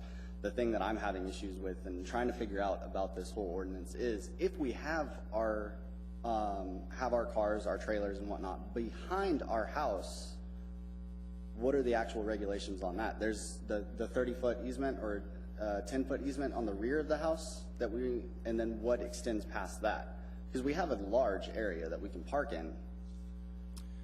So is that your question? I think the good news is, as I see it, I think you're going to be fine. I think you're fine in the backyard, but you still cannot be within 5 feet of your side lot line, or is it really just based on setback? It's 5 feet of your side lot line, and no matter what zoning district, regardless of what the setback is of the zoning district? yes, and 5 feet from your rear lot line, I believe, too, unless you're abutting an alley. Okay, yeah, we just have a green belt behind us, so there's nothing. And that Park as much as you want in your rear yard. And that's the issue. So you just can't be within 5 feet, but you can fill up your rear lot, is my understanding. That's right. Yeah, so I honestly, I think as long as this is... Still opposed? Still opposed. Still opposed against it. I think it just needs to be worded better. I think everything needs to go through and be more meticulous on what's actually happening throughout and actually give people notice. I know that we heard about it, we were against it from the get-go, and we let everyone we knew right away. Still didn't do enough, but I think getting the word out there before things of this nature are put out would be grateful. Everyone in the community would be grateful for something like that, letting us know beforehand so that we can get together and talk about it. So great. I appreciate your time. Thank you. Thank you. Anybody else after this lady? If so, please queue up. Thank you. Hi, once again. You're still here? Your phone stopped ringing, though. That's nice. That's on my phone. Oh, okay. Jeanette Greenbaum, and I live downtown. However, I also have lots of family with space and toys, and I utilize that space and toys because I can't put it in my driveway, and apparently my driveway seems illegal anyways, because I'm pretty sure my car is within the 5 feet from the side setback. So I'm really confused. I think there's a lot to work out on this, and I don't think we're ready at all to put this out for a vote, and I think there needs to be a lot more public comment and discussion, and what are we going to do about the houses that have driveways that aren't even legal right now, and what about the people that have issues that aren't even getting attention and enforcement now? So I'm kind of confused. What are you going to do for these people? I mean, downtown, it is what it is. My house has been there over 60 years. So that's all I have. Thank you.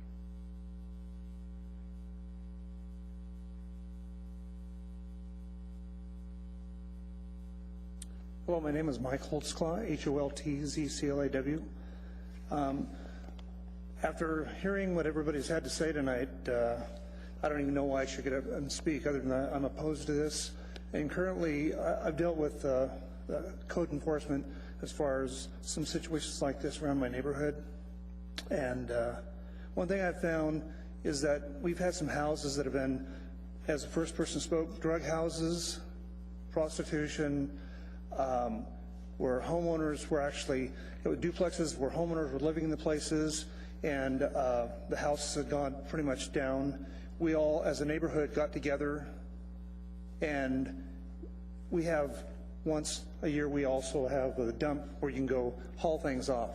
The neighbors all got together, moved things from an appropriate area because it made everybody's neighbors, or the houses all look junky. So one of the things that our neighborhood did was help eliminate some of that problem, talking about prostitution, drugs, things like that. But as far as the property line, most of us I live in the east side of town.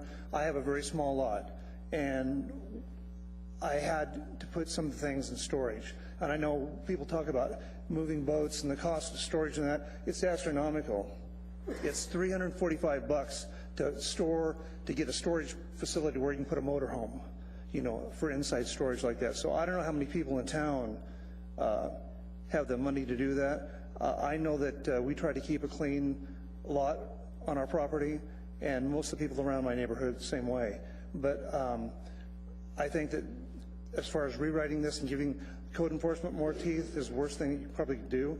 I think that it's a better way that can be looked at, you know, with the current code that it is, and I think that more public testimony is probably the best thing that in everybody's, so you can get a better recommendation from all of us too. So that's all I have to say. Great, thank you, sir.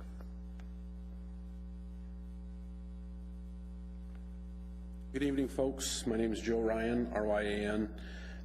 I'll keep it short and sweet. I'm opposed to it. I had a whole list of stuff to vent out, but everybody else has already done it. You've already heard it. Just a couple things that nobody else brought up that I wanted to say. I live over on the west side of town. The lot size in our neighborhood of about 400 homes is right around 7,000 square feet. A neighbor down the street from me is a DJ, and I stopped by and told him about it. Another issue completely separate. He didn't know anything about this. He was blindsided, but his issue is 7,000 square foot rectangular lot. He's got a ranch style home on it, the 2-car garage in the front. It's paved right there. He's got 3 vehicles, 2 cars that him and his wife drive to work, as well as a pickup truck and an enclosed trailer, a 10-foot enclosed trailer, because he runs a music business. He wanted to expand his driveway. The muni told him, nope, your driveway already is at its limit, but due to your lot size, he can't expand it anymore. So he now parks his truck in his little trailer, kittywampus or sideways, you know, backed in like a parking stall downtown, you know, off of his paved driveway on the grass. It doesn't look bad. It's not hurting anything. Nobody's complaining about it. But if something like this was to pass, he's instantly out of compliance because he's legally parking in his grass. He wanted to make the driveway bigger. They told him he couldn't. So that was one thing I wanted to bring up. There's an example where you can't comply with it because of the rectangle lot and the way the house sits on the lot. Another thing, the second thing some other people already brought up, I don't think anybody knows about this. Everybody we talked to in the neighborhood, I probably talked to 40 homes in the last 2 days. Nobody knew about it. They're all up in arms. Nobody's in favor of it. Maybe they don't understand it. They don't have junk. They got, just like everybody else, snow machine trailer, even a flatbed trailer, like the gentleman said, with a snow machine on it, is over 6 feet high. Everybody's got motorhomes, campers. Just drive around the little neighborhoods in the town that don't have covenants. Everybody's got a motorhome or a snow machine or something like that. So that's a good thing. Table it, put it on the side, rewrite it, figure it out, get some more input. It's not going to be good. Everybody is against it. And lastly, I'll leave you with, put some thought in. I talked to the assembly members that represent Chugiak and Eagle River, and they said everybody out there is livid about this. Why do you think that is? Luckily, they're in a position where they can bow out. We can't bow out. Why do you think they're bowing out? Because they're Alaskans, like everybody that testified here tonight. We all want to bow out, but we can't because we don't have the privilege that Chugiak and Eagle River does. So I'd like you to put thought into that. And thanks for having patience and letting everybody talk, me included. Thanks. Anybody else wishing to testify? Anybody at all? This is the last shot. There's probably only like 2 people that haven't here as I look around. All right. Hearing none, we're going to close the public hearing. Is that okay with you, Greg? Or did you want to speak to that? Go ahead. Go ahead with the question. Yeah. This is a question for the staff. Repeatedly appears that we've heard that none of the community councils were made aware directly of this item. Is that a normal practice? Should they have been? Every community council in the municipality of Anchorage got sent the ordinance.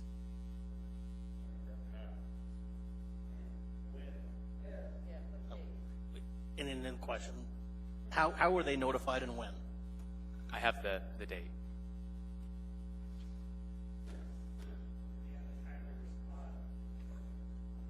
No, I mean, believe me, we heard the issue. We'll find out when they were noticed. Clearly, we would have expected more formal community council. We've heard from community councils on issues much less than this. Yeah. Okay.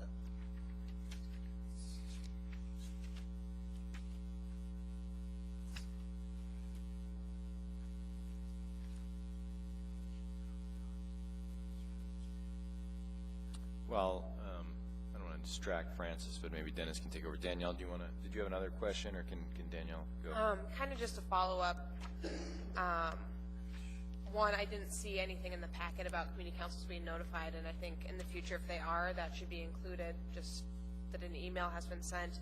And then also, I still am somewhat new to this commission, so I'm not sure if this is out of order, but I feel within the small time that I've been on here, we've been kind of sent two things extremely prematurely just because an assembly person is retiring, and I don't think we should be violating the process and sending things to us when we aren't prepared, the staff isn't prepared, and the community hasn't had the requisite time to hear things. I think it just ends up making us all work so much harder and put in more time when if we just went through the process and if the assembly member is retiring, that's their issue and they have to retire before they get to clear everything off their calendar.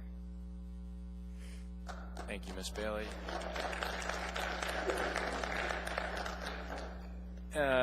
Francis, go ahead. Yeah, so in the case file, it says, there's a cover sheet that says that this was sent to all community councils, but there's no date on it. I apologize, but the date's not written on it. And, I'll have to ask the admin staff about that.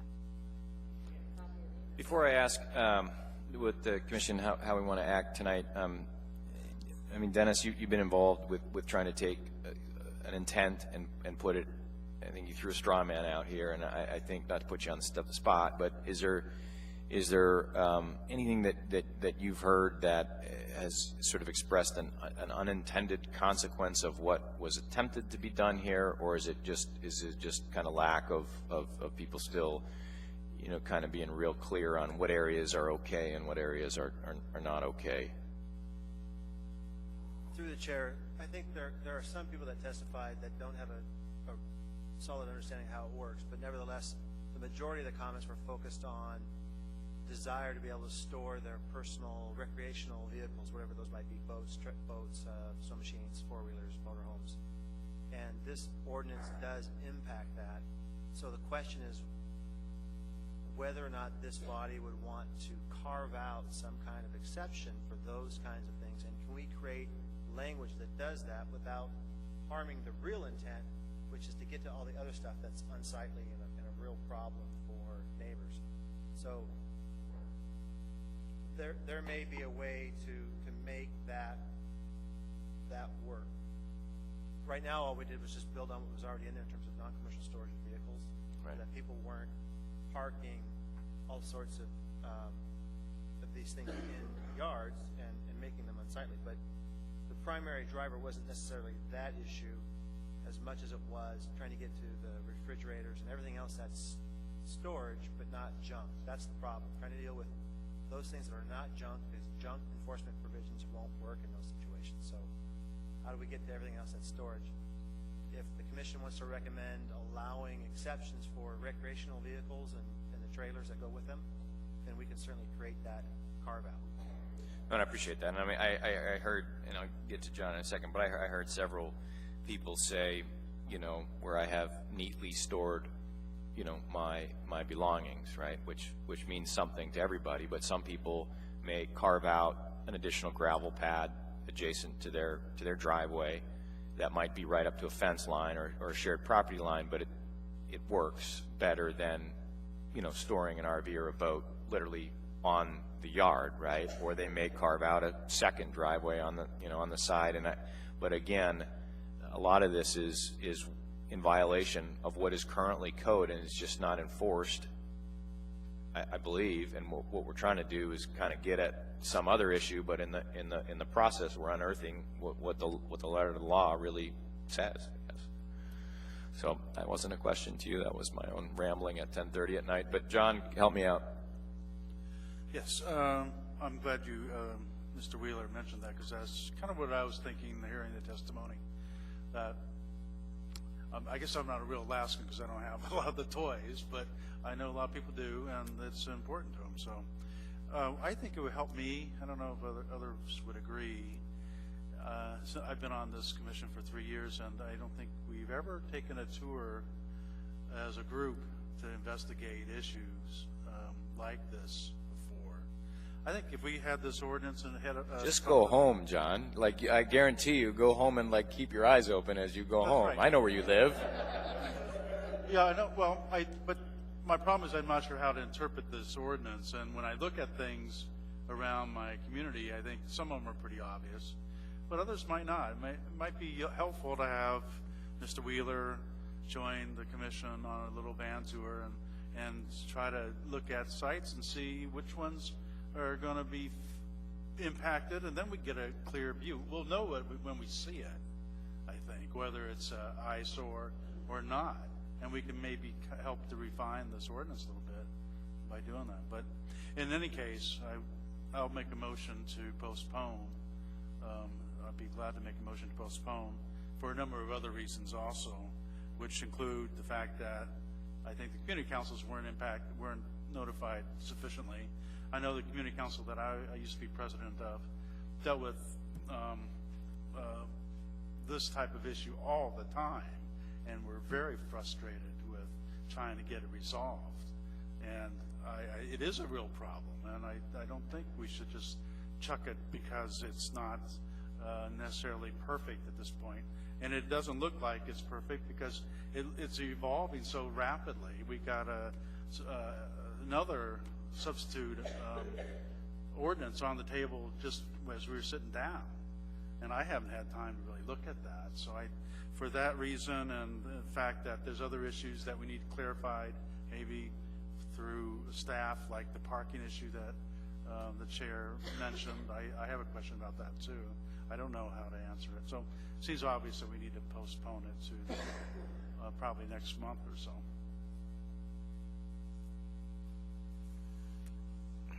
Anybody else have a comment? John was going to make a motion, but he didn't. Can I? Yeah. Oh. Go ahead, Mr. Strike. I guess this is a question both to the staff and to yourself. What happens if no one makes a motion? Robert's Rules of Order, we need to have a motion. There has to be some action. Or does it die for lack of motion? The commission is here and present and needs to vote on a... Yeah, I don't think it's helpful personally for inaction. I mean, I think if people are not happy with where we are tonight, as Mr. Wheeler indicated, then we ought, to the degree that we can, give some direction on how we move this thing forward. If you want to recommend simply that it go back to the Assembly for denial, you can do that. If you believe, as I heard Mr. Spring indicate, that there, and as we heard several people testify to this tonight, that there are problems and there's a limit, then you might indicate that there's still a desire to work on this ordinance in some way, whether it's, to send it back to the Assembly Committee to rework it, because that's where it emanated from, or it emanated from Mr. Hall. I don't know if it was ever referred to committee. Was it, Dennis? Maybe it wasn't referred. I'm sorry, Was this ever referred to the Assembly, formerly called Title 21 Committee, the Economic Community Development Committee? The committee, I'm trying to remember here, the committee discussed it. I don't think the committee was ever asked to make a formal recommendation. So, I mean, you can send it back, but if everybody thinks it's a bad idea, then someone ought to make a motion to approve it and vote it down. Mr. Chairman, sorry. Francis believes that on their agenda, they meet tomorrow, the committee. Okay. So it'd be an opportunity to provide at least some guidance to that committee, of which Tony and I sit on the committee. I haven't been at a meeting where we've discussed this ordinance previously. So I heard there was a desire to postpone. I would entertain a motion to postpone. I would like those of you that if you don't feel you've already weighed in on it, to indicate the types of things that you'd be looking for. The things that I heard were more thorough notice. I personally asked for some sort of diagram to help clarify what it does. I think that would help a lot. And then potentially some examples. So now we got some interest here. Mitzi, go ahead. Thank you. I think the bottom line for me is I'm really troubled that we have an ordinance on the books now, it's only as good as the enforcement. And what's really flawed in all of this is the level of enforcement. And I don't have the confidence that by upping the ante with a new ordinance that we've done anything to improve enforcement as to whether an ordinance of this type is even the proper vehicle to address what I agree is a problem in our community, but I'm not so sure that the land use code is the way to get there. Thank you. Ms. Bailey. Just want to add that one thing that I think would be helpful is I don't think we need to necessarily go on a van tour, but just getting some pictures of allowed, not allowed. And then also just to kind of comment, reply, is that I think obviously there's a problem with enforcing this, and I think it's probably two reasons for that. One is that it's somewhat unclear, and the other is that there may not be the appropriate people, enough people to respond to it. And so the one thing that we can do is make it more clear. And so that is something that if we are able to do, I would like to do. Okay, thank you. Mr. Spinelli. Contrary to my involvement with the sale of private garages, I don't support this either. And I think the current code is flawed. I think people are parking in their 5-foot side yard every day all over town. I think gravel pads on the side of houses should be an acceptable place to park your boat. It doesn't make any sense to pave the whole thing. The driveway standard limits the width of a driveway at the entrance to the right-of-way. Other than that, you're free to pave the entire lot. So you could still have a front yard full of stuff under this. There's no limit to the amount you can pave. It's just the width at the right-of-way that the muni is actually concerned with. So I don't see this fixing the problem, and I have issue with the current code, and I think that we could maybe fix both of them in a way to possibly get rid of junk. But thank you. Mr. Spinelli, thank you. Is there anyone wishing to make a motion? Mr. Spring. I move to postpone the consideration of the ordinance until a time where we can have a work session on it and resolve some of the questions that we have, and maybe work on the refinement or improvements, or maybe decide that we can't improve it. And I like very much the idea of the pictures, provide pictures of examples of where it doesn't comply or where it might comply, where you can put your snow machine in the front yard and it's okay according to the ordinance. And I think that'd be very, very helpful. And I just don't think we're ready for I'm sorry, that's a motion, isn't it? It's not a speech. Okay. Excuse me. And to give opportunity for community council. So and you're postponing to what exactly, Mr. Spring? Until we can meet those objectives. I can't tell you the exact date certain because I don't know how long it would take for the community councils to review it and provide comments. And I also don't know how fast we can set up a work session and the availability of staff and the need to provide us some examples.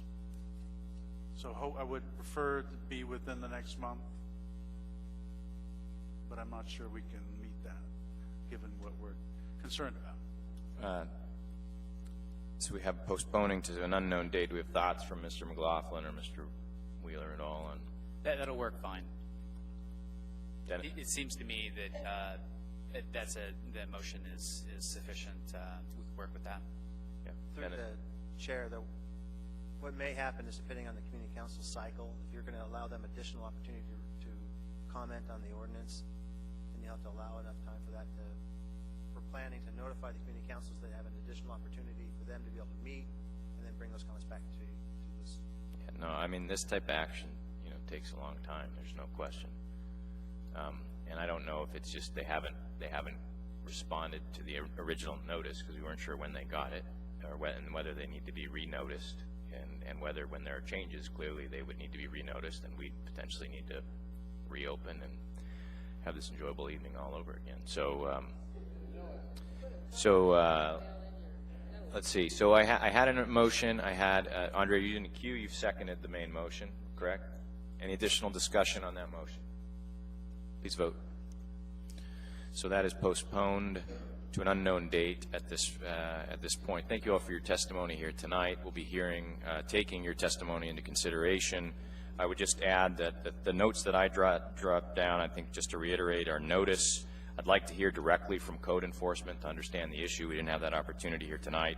I'd like it to be diagrammed a little bit, what the intent is, perhaps with pictures of what you can or cannot do.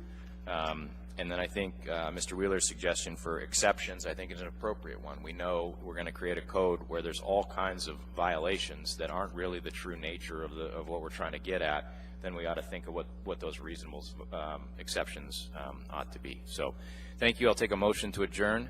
Thank you, Danielle. Seconded by? Meeting's adjourned. Ms. Parker, thank you.